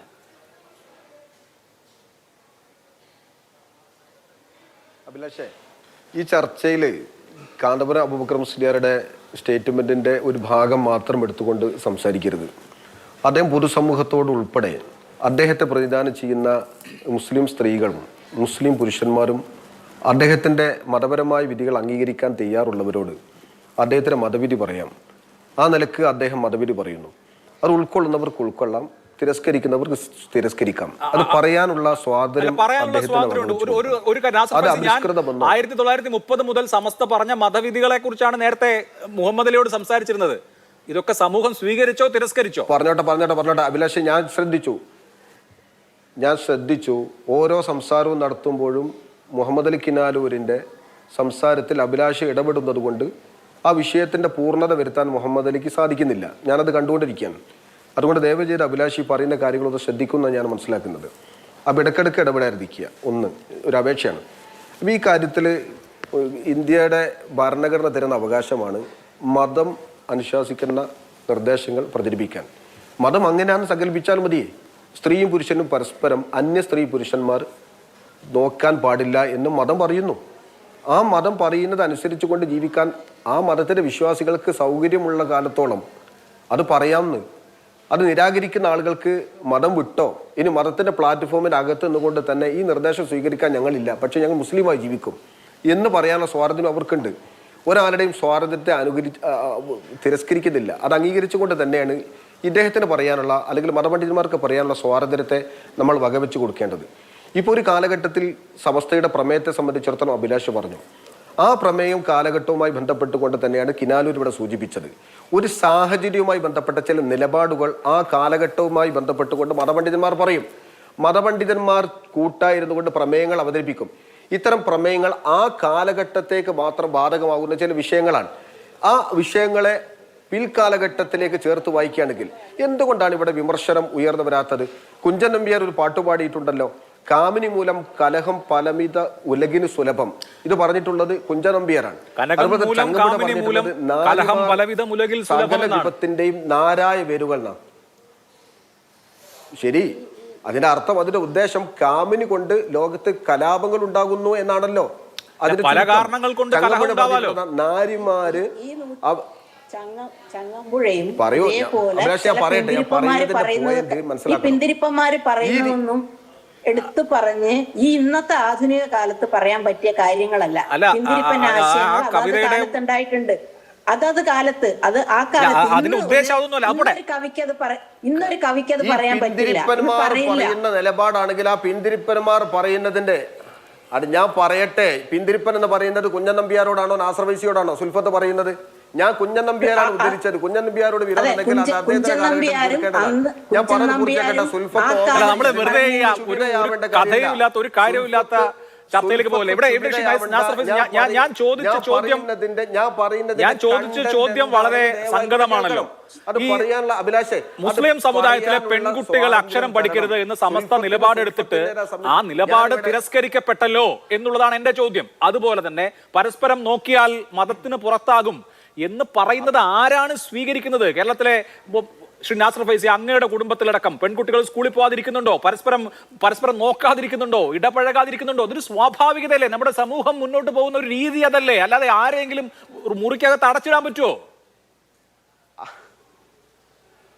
അഭിലാഷേ, ഞാൻ ആ പറയുന്ന വിഷയത്തിന്റെ പൂർണ്ണത കൈവരിക്കുന്നതിന് മുമ്പ് സുൽഫത്തും അഭിലാഷും ഇടപെട്ടാൽ ആ വിഷയം പൂർത്തിയായി ഞാൻ പറഞ്ഞു വന്നിട്ടുള്ളത്. സുൽഫത്ത് ഇതിൽ ശുഭരാവണ്ട. ആ കവിത വരുന്ന സമയത്ത് ആ കവിതയെ ആ കാലഘട്ടത്തിൽ ആരും തിരസ്കരിച്ചിട്ടില്ല. അതിന്റെ വലിയ ഒരു സ്ത്രീ പ്രകടനവും ഒരു ഭാഗത്തും കണ്ടില്ല. കുഞ്ഞൻ നമ്പ്യാരെ പോലെ തന്നെ ചങ്ങമ്പുഴ പറഞ്ഞിട്ടുണ്ട്, നാരിമാർ വിശ്വവിപത്തിന്റെ നാരായ വേരുകളാണെന്ന് ചങ്ങമ്പുഴ പറഞ്ഞിട്ടുണ്ട്.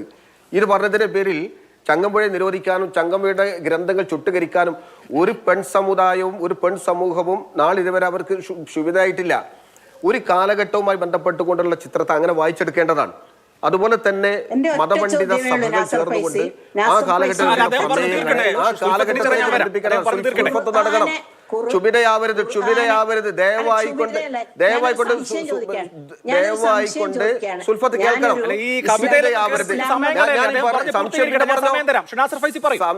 സംശയം സുൽഫത്ത് പറഞ്ഞോ? സുൽഫത്തിന് ഖുർആൻ ഉദ്ധരിച്ചുകൊണ്ട് ഇതിന് മറുപടി പറയാം.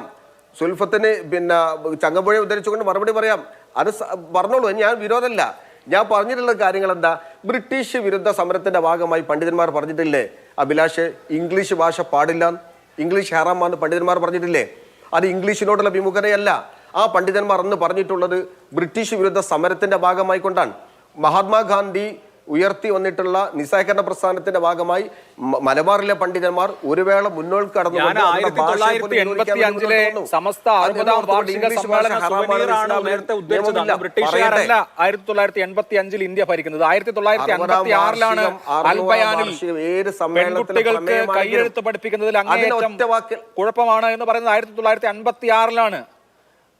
സമസ്തയുടെ 4ാം സമ്മേളനത്തിന്റെ പ്രമേയമാണ് 1930-ൽ. 1980 വരെയെങ്കിലും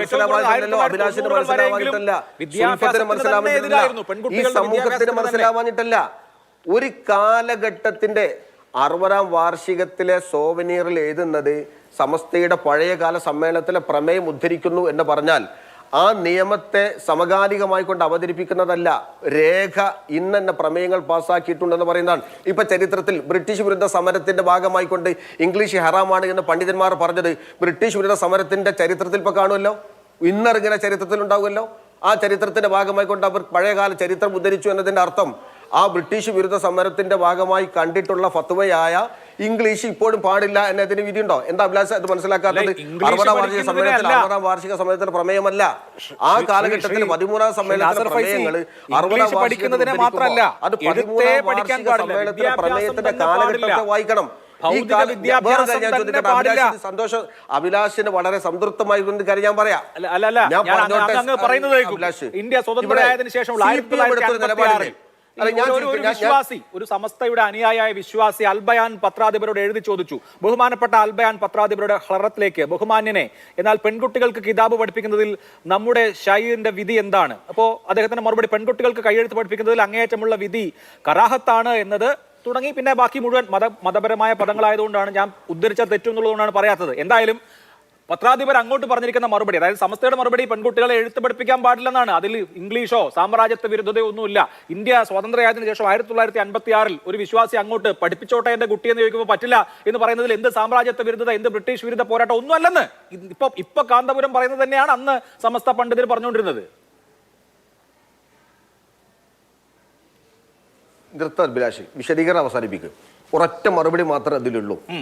ആ കാലഘട്ടവുമായി ബന്ധപ്പെട്ടുകൊണ്ട് പഴയ കാലഘട്ടത്തിലെ ചില നിലപാടുകൾ പണ്ഡിതന്മാർ സ്വീകരിക്കുമ്പോൾ ആ കാലഘട്ടത്തെ മാത്രമാണ് അത് വായിക്കേണ്ടത്. അതിന് പിൽക്കാലഘട്ടത്തിൽ അത് ലൈവാക്കി നിലനിർത്തിക്കൊണ്ട് വിഷയത്തെ കൊണ്ടുവരുന്ന കാര്യമില്ല. അത് നേരത്തെ ഞാൻ പറഞ്ഞ ബ്രിട്ടീഷ് വിരുദ്ധ സമരം പറഞ്ഞ മറ്റൊരു ഉപമക്ക് എന്തുകൊണ്ട് അഭിലാഷിനത് മനസ്സിലാവാത്തത്?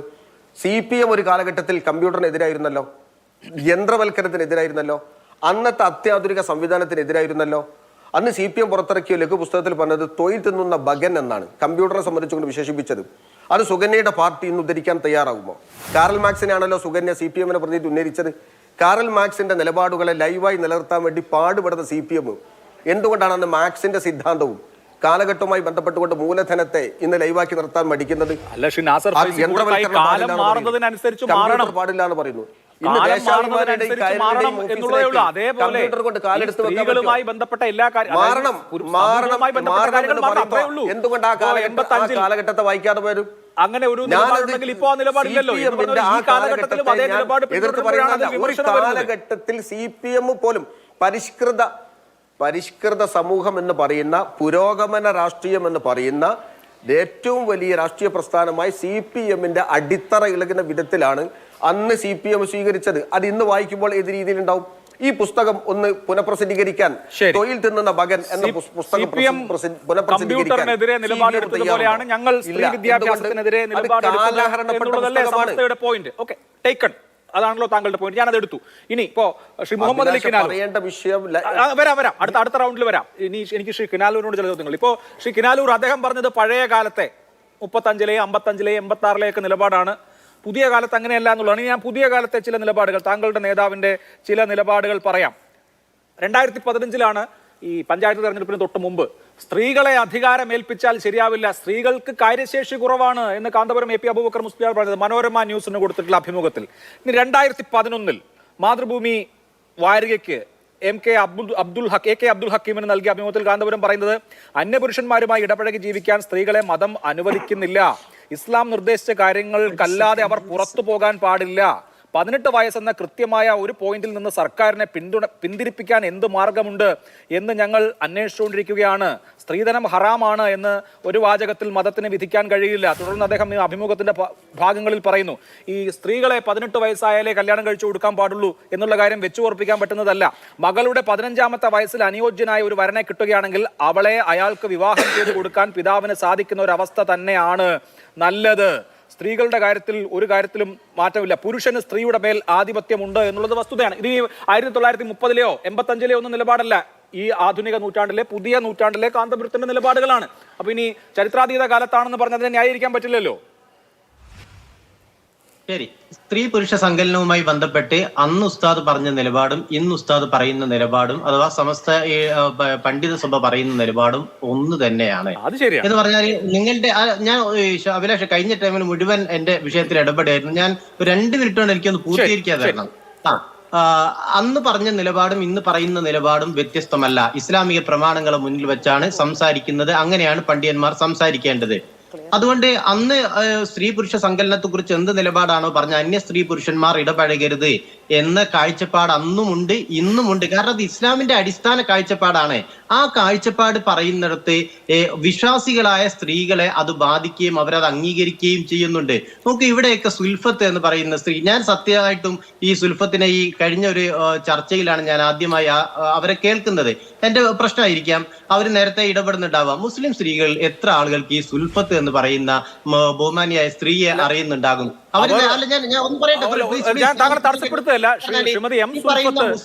ഒരുപാട് കാലമായി വിദ്യാഭ്യാസ ഈ വിഷയത്തിൽ മാത്രമല്ല കേട്ടോ, വിദ്യാഭ്യാസത്തിന്റെ കാര്യത്തിലാവട്ടെ മറ്റ് നിരവധി വിഷയങ്ങൾ പൊതുസമൂഹത്തിൽ ഇടപെട്ടുകൊണ്ടിരിക്കുന്ന, വളരെ സജീവമായി എഴുതിക്കൊണ്ടിരിക്കുന്ന ഒരു വ്യക്തിയാണ്.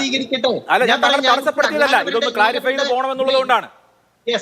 ഞാൻ അവരെ കുറച്ച് കാണുന്നില്ല. ഞാൻ പറയുന്നത് ഈ പറയുന്ന നിരന്തരമായി കുറെ കാലങ്ങളായി ഇസ്ലാമിനെ നന്നാക്കാൻ ഇറങ്ങിയ ഈ സുൽഫത്ത് എന്ന് പറയുന്ന ആളെ എന്നും കേരളത്തിലെ മുസ്ലിം സ്ത്രീകളിൽ 0.5% പോലും അറിയില്ല എന്ന് പറഞ്ഞാല് ഇവരൊക്കെ നടത്തിക്കൊണ്ടിരിക്കുന്ന പ്രചാരങ്ങളെ അങ്ങനെയേ കാണുന്നുള്ളൂ എന്ന് മാത്രമല്ല, ഇവർ നേരത്തെ ലിംഗം കൊണ്ട് ചിന്തിക്കുന്ന ഒരു പ്രയോഗം നടത്തി. സത്യത്തിൽ ഈ ചർച്ചയിലൊന്നും അങ്ങനെ ഒരു സംസാരം വരേണ്ടതില്ല. പക്ഷെ അവർ പെട്ടെന്ന് ലിംഗത്തിലേക്ക് പോയി. ആരാണ് ലിംഗം കൊണ്ട് ചിന്തിക്കുന്നതെന്ന് കേട്ട സമയത്ത് എനിക്ക് മനസ്സിലായിട്ടുണ്ട്, കേട്ട ആളുകൾക്കും തിരിഞ്ഞിട്ടുണ്ടാവും. അത്രേ അത് പറയുന്നുള്ളൂ. ഞാൻ പറയുന്നത് ഇസ്ലാമികമായ വിധി പ്രസ്താവന ഈ പറയുന്ന ആളുകളുടെയൊക്കെ പുരോഗമന താല്പര്യങ്ങൾക്കനുസരിച്ചിട്ട് അതിങ്ങനെ മാറ്റിമറിച്ചുകൊണ്ടേയിരിക്കണം. നിങ്ങളുടെ ഈ പറയുന്ന സോക്കോൾഡ് ബുദ്ധിജീവികളുടെയും പുരോഗമനക്കാരുടെയും താല്പര്യങ്ങൾക്കനുസരിച്ചിട്ട് ഞങ്ങളുടെ മതത്തെ ഞങ്ങൾ മാറ്റണം, ഞങ്ങൾ ഇങ്ങനെയൊക്കെ ക്രമീകരിക്കണമെന്നാണോ നിങ്ങൾ പറയുന്നത്? ദയവ് ചെയ്ത് അതിനുള്ള മറുപടി സൗകര്യമില്ല എന്നാണ് നിങ്ങൾ എങ്ങനെ മനസ്സിലാക്കിയാലും. കാരണം എന്താണ്, ഇസ്ലാം എന്ന് പറയുന്നത് ഒരു ജീവിത പദ്ധതിയാണ്. അതിൽ വേഷത്തിന് പ്രാധാന്യമുണ്ട്, സംസാരത്തിന് പ്രാധാന്യമുണ്ട്, കാഴ്ചകൾക്ക് പ്രാധാന്യമുണ്ട്, കേൾവികൾക്ക് പ്രാധാന്യമുണ്ട്. ഇതിനെക്കുറിച്ചൊക്കെ മതം പറയുന്നുണ്ട്. നിങ്ങൾക്ക് ഇഷ്ടമുള്ള ആളുകളെ കേട്ടോളൂ, ആരും വന്ന് തടയുന്നില്ല. പക്ഷെ ഇസ്ലാമിൽ ഇതുണ്ട് എന്ന് പറയാനുള്ള ഒരു അവകാശത്തെ ദയവായി വകവെച്ചു തരണം. അത് പണ്ഡിതന്മാർ പറയട്ടെ. അത് പറയുമ്പോഴേക്ക് ഏതെങ്കിലും തരത്തിലുള്ള അധിക്ഷേപങ്ങൾ ഉന്നയിക്കേണ്ട ഒരു സാഹചര്യമില്ല. അന്നും ഇന്നും പറയുന്നത് ഇസ്ലാമിക നിലപാടാണ്.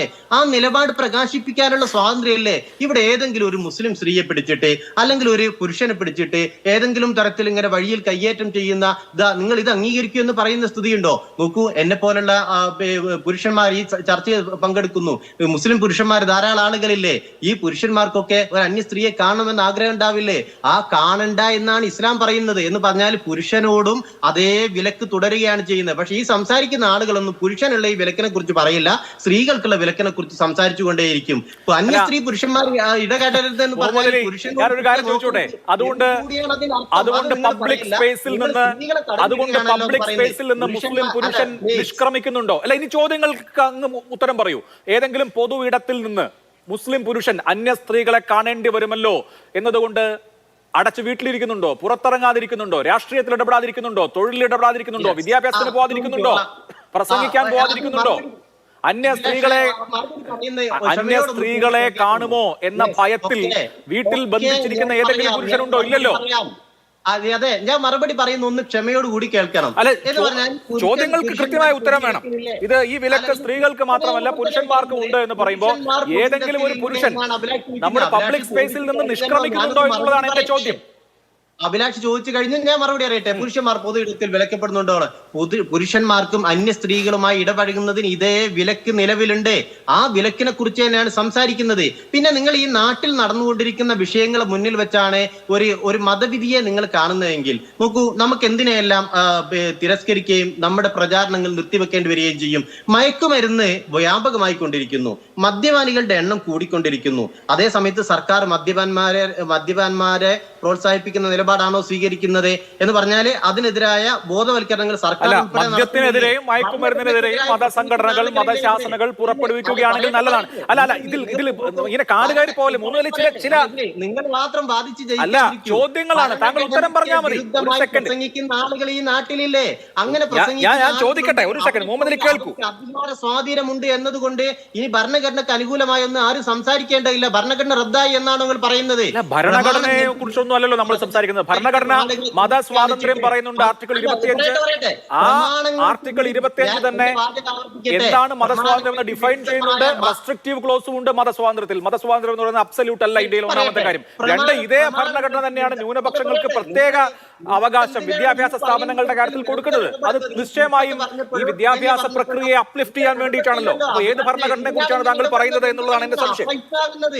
നിങ്ങളുടെ അവസാനിപ്പിക്കൂ ദയവായിട്ട്. ഞാൻ പറയുന്നത് മുഹമ്മദ് അലി അങ്ങ് ചോദ്യം കേൾക്കാൻ തയ്യാറാവൂ ആദ്യം. അങ്ങനെയാണെങ്കിൽ നമുക്ക് ഈ വിഷയങ്ങളിൽ ഒരു അനുവദിക്കുക അഭിലാഷ്. തീർപ്പുണ്ടാക്കാൻ പറ്റും. വിരുദ്ധമായ മതജീവിതം നയിക്കുന്ന ആളുകളുണ്ട് എന്ന് കരുതിയിട്ട് അവർക്ക് വേണ്ടി പ്രമാണങ്ങളെ വളച്ചൊടിക്കലോ പ്രമാണങ്ങളെ വ്യാഖ്യാനിക്കലോ അല്ല പണ്ഡിതന്മാരുടെ എന്റെ ഒരു ചോദ്യം അങ്ങ് കേൾക്കുമോ? ദയവീത് അങ്ങനെ പട്ടുമെടുക്കാൻ പറ്റുന്ന പുരോഗമനവാദികൾ ഉണ്ടെങ്കിൽ പോയിക്കൊള്ളൂ. അല്ല, പുരോഗമനവാദത്തിന്റെയോ പാരമ്പര്യവാദത്തിന്റെയോ പ്രശ്നമല്ല. തികച്ചും പ്രായോഗികമായ ഒരു ചോദ്യം ഞാൻ ചോദിക്കട്ടെ. അങ്ങൊന്ന് കേൾക്കൂ, വഴങ്ങൂ, കേൾക്കൂ. മുഹമ്മദ് അലി ഇപ്പോ കാന്തപുരം ഉസ്താദ് പറയുന്നു. ഞാനൊരു വാചകം പോലും പൂർത്തീകരിക്കാൻ നിങ്ങൾ താങ്കൾ കാടുകയറിപ്പോവാണ്. ഇതാ ഈ ചോദ്യത്തിന് താങ്കൾ ഉത്തരം പറയാൻ സന്നദ്ധനായ ഞാൻ സമയം തരാം. നിങ്ങൾ നിരന്തരമായി ഇടപെടുകയാണ്. ഈ സമയം പോവുകയാണ്. ആദ്യ ടൈം സംസാരിക്കുന്നതിന്റെ അര മിനിറ്റ് പിന്നിടുമ്പോഴേക്ക് നിങ്ങൾ സമയം അങ്ങ് കേൾക്കൂ, ചോദ്യം കേൾക്കൂ. ഇസ്ലാമിക പക്ഷത്ത് നിന്ന് ഒരാൾ സംസാരിക്കുമ്പോ അല്ല, ഇതാണോ ഇസ്ലാമിന്റെ പക്ഷം? ഒരാൾക്ക് സുന്നത്ത് പറയുന്നതാണ് ഇസ്ലാമിന്റെ പക്ഷം എന്ന് വിചാരിക്കാം. ഇസ്ലാമിന്റെ അതൊക്കെ നമ്മള് സ്വയം കൽപ്പിച്ചു കൊടുക്കുന്ന സ്ഥാനങ്ങളല്ലേ മുഹമ്മദ് അലി? അതൊക്കെ ആളുകളുടെ നിലപാടനുസരിച്ച്. എനിക്ക് ഒറ്റ ചോദ്യം ഉണ്ട്, ആ ചോദ്യം അങ്ങൊന്ന് കേൾക്കൂ. ഇപ്പൊ സ്ത്രീ പുരുഷന്മാർ തമ്മിൽ കാണലും നോക്കലും, അന്യ സ്ത്രീകളും പുരുഷന്മാരും തമ്മിലുള്ള കാണലും നോക്കലും വിരോധമാണ്, അത് ഹറാമാണെന്ന് പറയുമ്പോൾ നോക്കൂ, അത് ഇപ്പോ പഠിക്കാൻ പോകുമ്പോൾ അവിടെ സ്ത്രീകളും പുരുഷന്മാരും ഉണ്ടാവില്ല, അധ്യാപകരുണ്ടാവും, വിദ്യാർത്ഥികളുണ്ടാവും. ഒരു ബസ്സിൽ കയറിയാൽ, ഒരു ട്രെയിനിൽ കയറിയാൽ, ഫ്ലൈറ്റിൽ കയറിയാൽ, ഒരു ബാങ്കിൽ പോയാൽ, നമ്മുടെ പൊതുജീവിതത്തിൽ എല്ലായിടത്തും, മാർക്കറ്റിൽ പോയാൽ ഈ പറയുന്ന നോട്ടം എന്ന് പറഞ്ഞാൽ സ്ത്രീകളും പുരുഷനും തമ്മിലുള്ള ഇടപഴകൽ എന്നുള്ളത് ഉണ്ടാവുന്ന, വളരെ സ്വാഭാവികതയിൽ ഉണ്ടാവുന്ന ഒരു കാര്യമാണല്ലോ. അതിൽ ലൈംഗികതയൊന്നുമില്ല. സ്കൂളിൽ പോകുമ്പോൾ സ്ത്രീകളും പുരുഷന്മാരും ഒരുമിച്ചുണ്ടാവും, ആൺകുട്ടികളും പെൺകുട്ടികളും ഉണ്ടാവും, കോളേജിൽ പോകുമ്പോൾ ഉണ്ടാവും, ക്ലാസ്സിലുണ്ടാവും, അല്ലെങ്കിൽ അധ്യാപകരായിട്ടുണ്ടാവും, ലൈബ്രറിയിൽ പോകുമ്പോൾ ഉണ്ടാവും. നമ്മുടെ സമൂഹത്തിൽ എന്ത് ചെയ്യുമ്പോഴും ഈ രണ്ട് ജെൻഡറും തമ്മിലുള്ള ഈ പറയുന്ന കൊടുക്കൽ വാങ്ങലുകൾ, ഇടപഴകലുകൾ ഉണ്ടാകും. രണ്ട് കമ്മ്യൂണിറ്റിയായി അല്ലല്ലോ ജീവിക്കുക. അപ്പൊ അത് നിഷിദ്ധമാണെന്ന് പറഞ്ഞാൽ നിങ്ങൾ പുറത്തേക്ക് ഇറങ്ങരുത് എന്നല്ലേ പറയുന്നത്? എങ്ങനെയാണ് ഈ നാട്ടിലെ ഒരു കുട്ടിക്ക്, ഒരു പുരുഷനെയും കാണാതെ ഒരു പെൺകുട്ടിക്ക് എങ്ങനെയാണ് താങ്കൾ ഈ പറയുന്ന വലിയ ജീവിത വിജയം നേടാൻ കഴിയുക? എവിടെയാണ് പോകാൻ കഴിയുക? അതിന് പ്രായോഗികത എന്താണ്? നിങ്ങൾ ചോദ്യം കഴിഞ്ഞു എന്ന് വിചാരിക്കുന്നു. ഞാൻ ഉത്തരം പറയുന്ന സമയത്ത് ദയവായി ഇടപെടരുത്. നിങ്ങൾ ഈ അങ്ങാടിയിൽ ആളുകളില്ലേ, ബാങ്കിൽ ആളില്ലേ, ബസ് സ്റ്റാൻഡിലൊക്കെ ആളില്ലേ എന്നാണ് ചോദ്യം ഉന്നയിക്കുന്നത്. ഞാൻ ലളിതമായി ചോദിക്കുന്നത്, നമ്മുടെ സമൂഹത്തിലെ ഈ അന്യ സ്ത്രീ പുരുഷന്മാരുടെ ഇടപെടക്കങ്ങൾ കൊണ്ട് ഒരു അപകടങ്ങളും ഉണ്ടാകുന്നില്ല എന്ന് നിങ്ങൾക്ക് പറയാൻ കഴിയുമോ?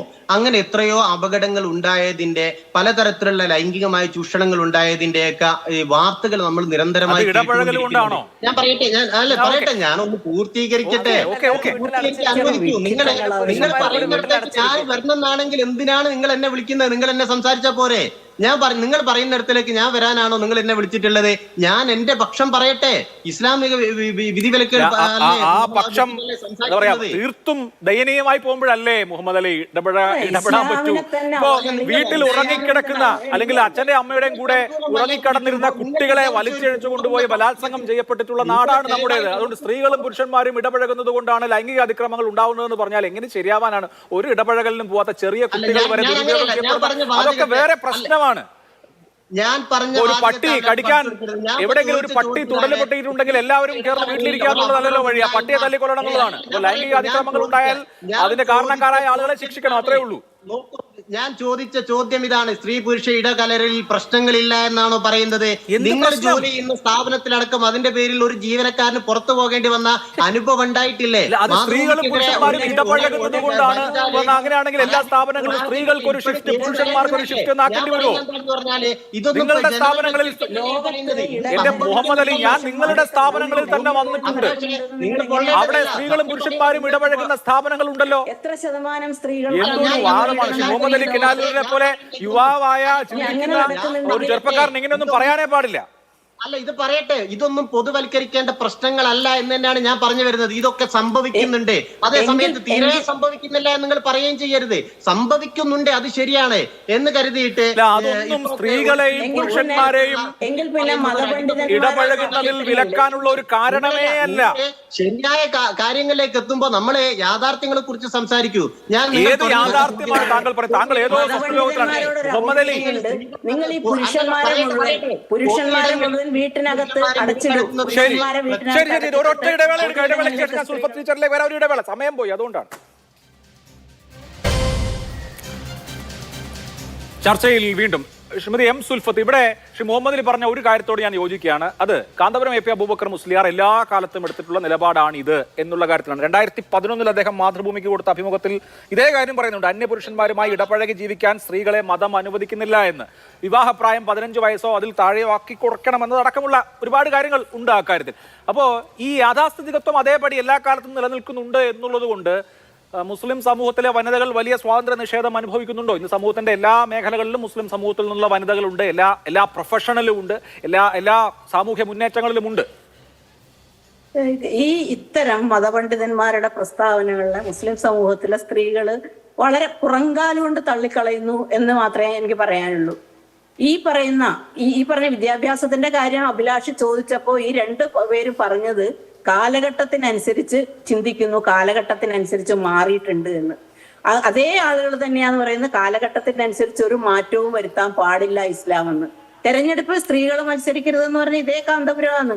അതിനെ അദ്ദേഹത്തിന്റെ കോലം കത്തിച്ചതിന്റെ പേരിൽ ഞാൻ അച്ചടക്ക നടപടി നേരിട്ട ഒരാളാണ്. ആ അച്ചടക്ക നടപടിയെ ഞാൻ നേരിട്ടത് ജനാധിപത്യ ഭരണഘടന ഉറപ്പു തരുന്ന മൗലികാവകാശത്തിനെതിരായിട്ട് അദ്ദേഹം പ്രസംഗിച്ചത് കൊണ്ടാണ് ഞാൻ അദ്ദേഹത്തിന്റെ കോലം കത്തിച്ചതെന്ന്.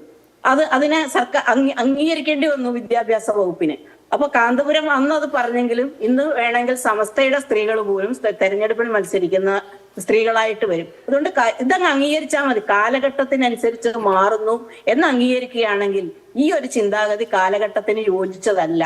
സ്ത്രീയും പുരുഷനും ഇടപഴകുന്നിടത്ത് മറ്റെന്തൊക്കെയോ നടക്കും എന്നുള്ളത് കാലഘട്ടത്തിന് യോജിച്ച ചിന്തയേ അല്ല. അങ്ങനെ നടക്കും എന്നുള്ളെങ്കിൽ അത്തരം പുരുഷന്മാർക്കെതിരായി നിങ്ങൾ 10 പേർ ഇറക്കൂ.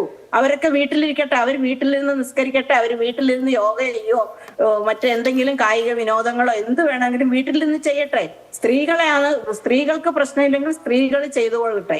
ഇതൊന്നും ഈ കാലഘട്ടത്തിന് യോജിച്ചതല്ല എന്ന് മാത്രമല്ല, ഇസ്ലാമിനെ ഏറ്റവും പുച്ഛത്തോടെ ആളുകൾ കാണുന്ന ഒരവസ്ഥയിലേക്ക് ഇന്ന് പണ്ഡിതന്മാർ കൊണ്ടുപോയിക്കൊണ്ടിരിക്കുകയാണ്. ഓരോ പ്രസ്താവനകളും ഈ രീതിയിൽ കാലഘട്ടത്തിന് യോജിക്കാത്ത പ്രസ്താവനകൾ ദയവ് ചെയ്ത് നിങ്ങൾ പിൻവലിക്കണം. മറ്റൊന്ന് എനിക്ക് പറയാനുള്ള, നേരത്തെ സുകന്യ പറഞ്ഞ പിന്നെ രാഷ്ട്രീയ പാർട്ടികളുടെ കാര്യം പറഞ്ഞ അത്തരം ബോധപൂർവം രാഷ്ട്രീയ പ്രസ്ഥാനങ്ങൾ ആ രീതിയിൽ, കാരണം ഇതേപോലെയുള്ള കാന്തപുരത്തിനെ കൊണ്ട് ഈ രീതിയിലുള്ള ചോദ്യം ചോദിപ്പിക്കാതിരിക്കണമെങ്കിൽ വളരെ ബോധപൂർവം കേരളത്തിലെ രാഷ്ട്രീയ പ്രസ്ഥാനങ്ങൾ കുറച്ചുകൂടി ആർജവത്തോടെ മുമ്പോട്ട് വരാൻ ഈ പറയുന്ന സംഗതി അവരുടെ ചിന്തയിലുണ്ടെങ്കിലും അത് കൊണ്ടുവരണം എന്നുള്ളത് തന്നെയാണ്. മറ്റൊന്ന് ഒരു കാര്യം കൂടി എനിക്ക് ഇദ്ദേഹത്തോട് ചോദിക്കാനുണ്ട്. ഈ രണ്ടുപേരും പറഞ്ഞു കാലഘട്ടത്തിനനുസരിച്ച് മാറുന്നുണ്ട് എന്ന്. അതങ്ങ് സമ്മതിക്കുന്നതിന് എന്താണ് ഇത്ര മടി? കാലഘട്ടത്തിനനുസരിച്ച് ശരീഅത്ത് നിയമങ്ങൾ ശരീഅത്ത് നിയമത്തിലേക്ക് പോകാനുള്ള സമയമില്ലാത്തതുകൊണ്ടാണ് ഞാൻ ഇവിടെ ടീച്ചറിലേക്ക് വരുന്നതിന് മുമ്പ് താങ്കൾ നേരത്തെ കുഞ്ചൻ നമ്പ്യാരെ ഉദ്ധരിച്ചല്ലോ. കുഞ്ചൻ നമ്പ്യാർ തന്നെ അദ്ദേഹത്തിന്റെ ഒരു ഒരു കവിതയുണ്ട്, കൂനൻ മതിക്കുകിൽ ഗോപുരം കുത്തുമോ എന്ന് അദ്ദേഹം ഈ കല്യാണ സൗഗന്ധികം തുള്ളലിൽ പറയുന്നുണ്ട്. എന്ന് പറഞ്ഞതുപോലെ കുറച്ച് പണ്ഡിതന്മാർ ഇങ്ങനെ നിന്നതുകൊണ്ട് ആരും മൈൻഡ് ചെയ്യാൻ പോകുന്നു എന്നുള്ള പ്രശ്നമുണ്ട്. ഇത് നാഷണൽ പെർമിറ്റ് ലോറി പോകുമ്പോൾ തവള കയറി നടുക്ക് നിൽക്കുന്നത് പോലെയല്ലേ?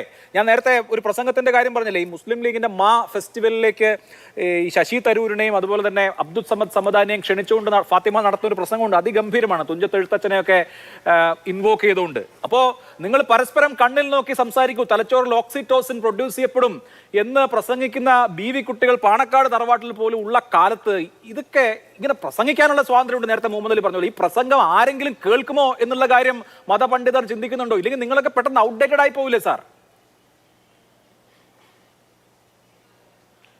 അഭിലാഷ്, കേട്ടിരിക്കുക, സഹിഷ്ണുത, ക്ഷമ എന്നത് അഭിലാഷിന്റെ ഡിക്ഷണറിയിലുണ്ട് എന്ന് സുൽഫത്തിന്റെ പ്രതികരണത്തിൽ ക്ഷമിച്ചിരുന്നതോട് ബോധ്യമായി. അത്രയും സന്തോഷം. അപ്പം അതുകൊണ്ട് ഞങ്ങൾ പറയുന്ന സമയത്തൊന്ന് ക്ഷമിച്ചിരിക്കണം എന്നുള്ളതാണ് അഭ്യർത്ഥന. ഒരുപാട് കാര്യങ്ങൾ സംസാരിക്കാനുണ്ട്. ഒറ്റ കാര്യം സംബന്ധിച്ചാണ് മറുപടി പറയാം. പെട്ടെന്ന് വേട്ടപ്പട്ടികളെ അല്ലെങ്കിൽ പട്ടികൾ തെരുവിൽ കടിക്കാൻ ഇറങ്ങുന്ന സമയത്ത് അവരെ തല്ലിക്കൊല്ലുകയാണ് വേണ്ടതെന്ന് പറയുന്നു. ശരിയാണ്, പട്ടികളെ ശിക്ഷിക്കണം.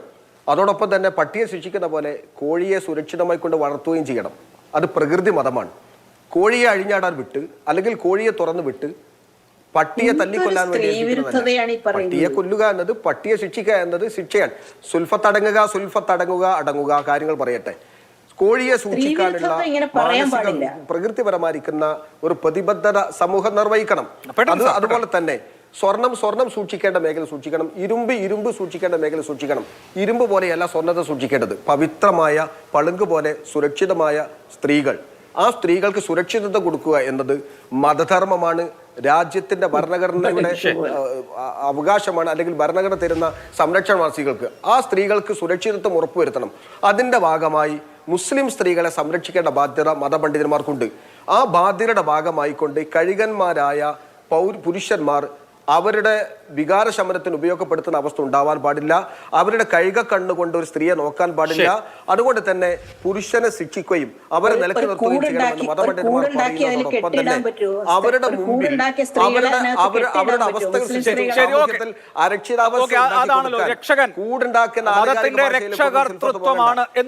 വ്യക്തമായി തന്നെ പറഞ്ഞു.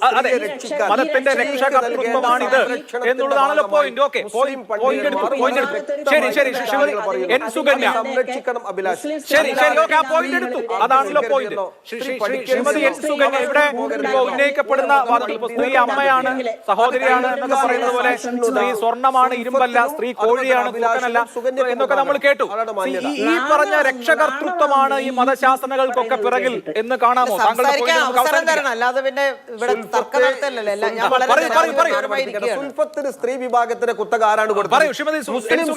ഒരു ശതമാനത്തിന്റെ 1/2% പിന്തുണ മുന്നിലാത്ത സുൽഫത്തിന് സ്ത്രീയുടെ എന്ത് അവകാശമാണ് പറയാനുള്ളത്?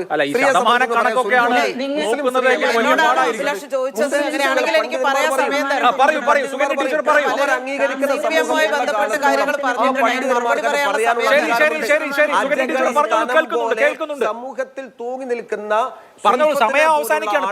മുസ്ലിം സ്ത്രീയുടെ കുത്തക അവകാശപ്പെടേണ്ട. മുസ്ലിം സ്ത്രീ പറയാനുള്ളത്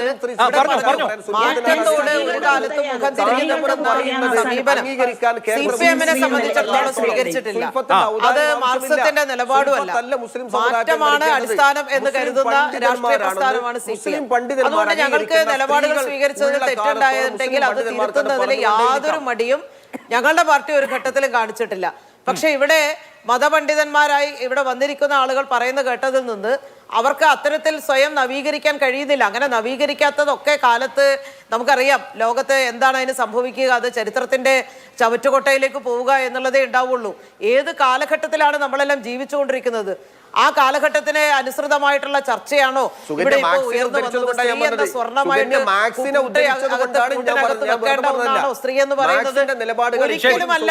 അത്തരത്തിൽ ആരെയും നമുക്ക് സംരക്ഷിക്കാൻ കഴിയില്ല. സ്ത്രീ പുരുഷ സമത്വം, തുല്യത എന്നുള്ളത് വലിയ പോരാട്ടങ്ങളിലൂടെ സ്ത്രീകൾ നേടിയെടുത്തിട്ടുള്ള ഒന്നാണ്. ആ പോരാട്ടം സ്ത്രീ മാത്രം നടത്തിയതാണെന്നും ഞങ്ങൾ പറയുന്നില്ല. സ്ത്രീകളും പുരുഷന്മാരും ചേർന്ന് നടത്തി അതിന്റെ ഭാഗമാണ് ഇന്ത്യൻ ഭരണഘടന നൽകുന്ന തുല്യത എന്ന ആശയം. അപ്പോൾ അതുകൊണ്ട് തന്നെ അത് ഉയർത്തിപ്പിടിക്കാൻ വേണ്ടിയാണ് നമ്മൾ തീർച്ചയായും മുന്നോട്ട് പോകേണ്ടത്. അതല്ലാതെ കാലഹരണപ്പെട്ട ആശയങ്ങൾ ഉന്നയിച്ച് മുന്നോട്ട് വരാൻ ആര് ശ്രമിച്ചാലും അവർക്ക് സമൂഹത്തിൽ നിലനിൽപ്പുണ്ടാവില്ല എന്നുള്ളത് വളരെ വ്യക്തമാണ്. അത് മനസ്സിലാക്കാൻ മത നേതൃത്വങ്ങൾ തയ്യാറാകണം എന്നാണ് ഞങ്ങൾക്ക് സൂചിപ്പിക്കുന്നത്. ശരി, അത് എന്തായാലും ഈ ഭൂരിപക്ഷ കണക്ക് നോക്കുകയാണെങ്കിൽ ഈ ഭൂരിപക്ഷത്തിന്റെ കാര്യം ഇപ്പൊ 80 വേഴ്സസ് 20 എന്ന് യോഗി ആദിത്യനാഥ് പറഞ്ഞതാണ്. അതേമാതിരി ഭൂരിപക്ഷം ആളുകൾ എന്ത് ചിന്തിക്കുന്നു എന്നുള്ളതാണോ വിഷയമെങ്കിൽ ഇന്ത്യയിലെ മതന്യൂനപക്ഷങ്ങൾ നേരിടുന്ന പ്രശ്നത്തിൽ എന്തായിരിക്കും അഭിപ്രായം എന്ന് ചോദിക്കേണ്ടി വരും. അതിനുള്ള സമയമില്ല. അതുകൊണ്ട് അവസാനിപ്പിക്കുകയാണ്. വളരെ നന്ദി 4 പേർക്കും. സൂപ്പർ പ്രൈം ടൈം അവസാനിക്കുന്നു. നമസ്കാരം.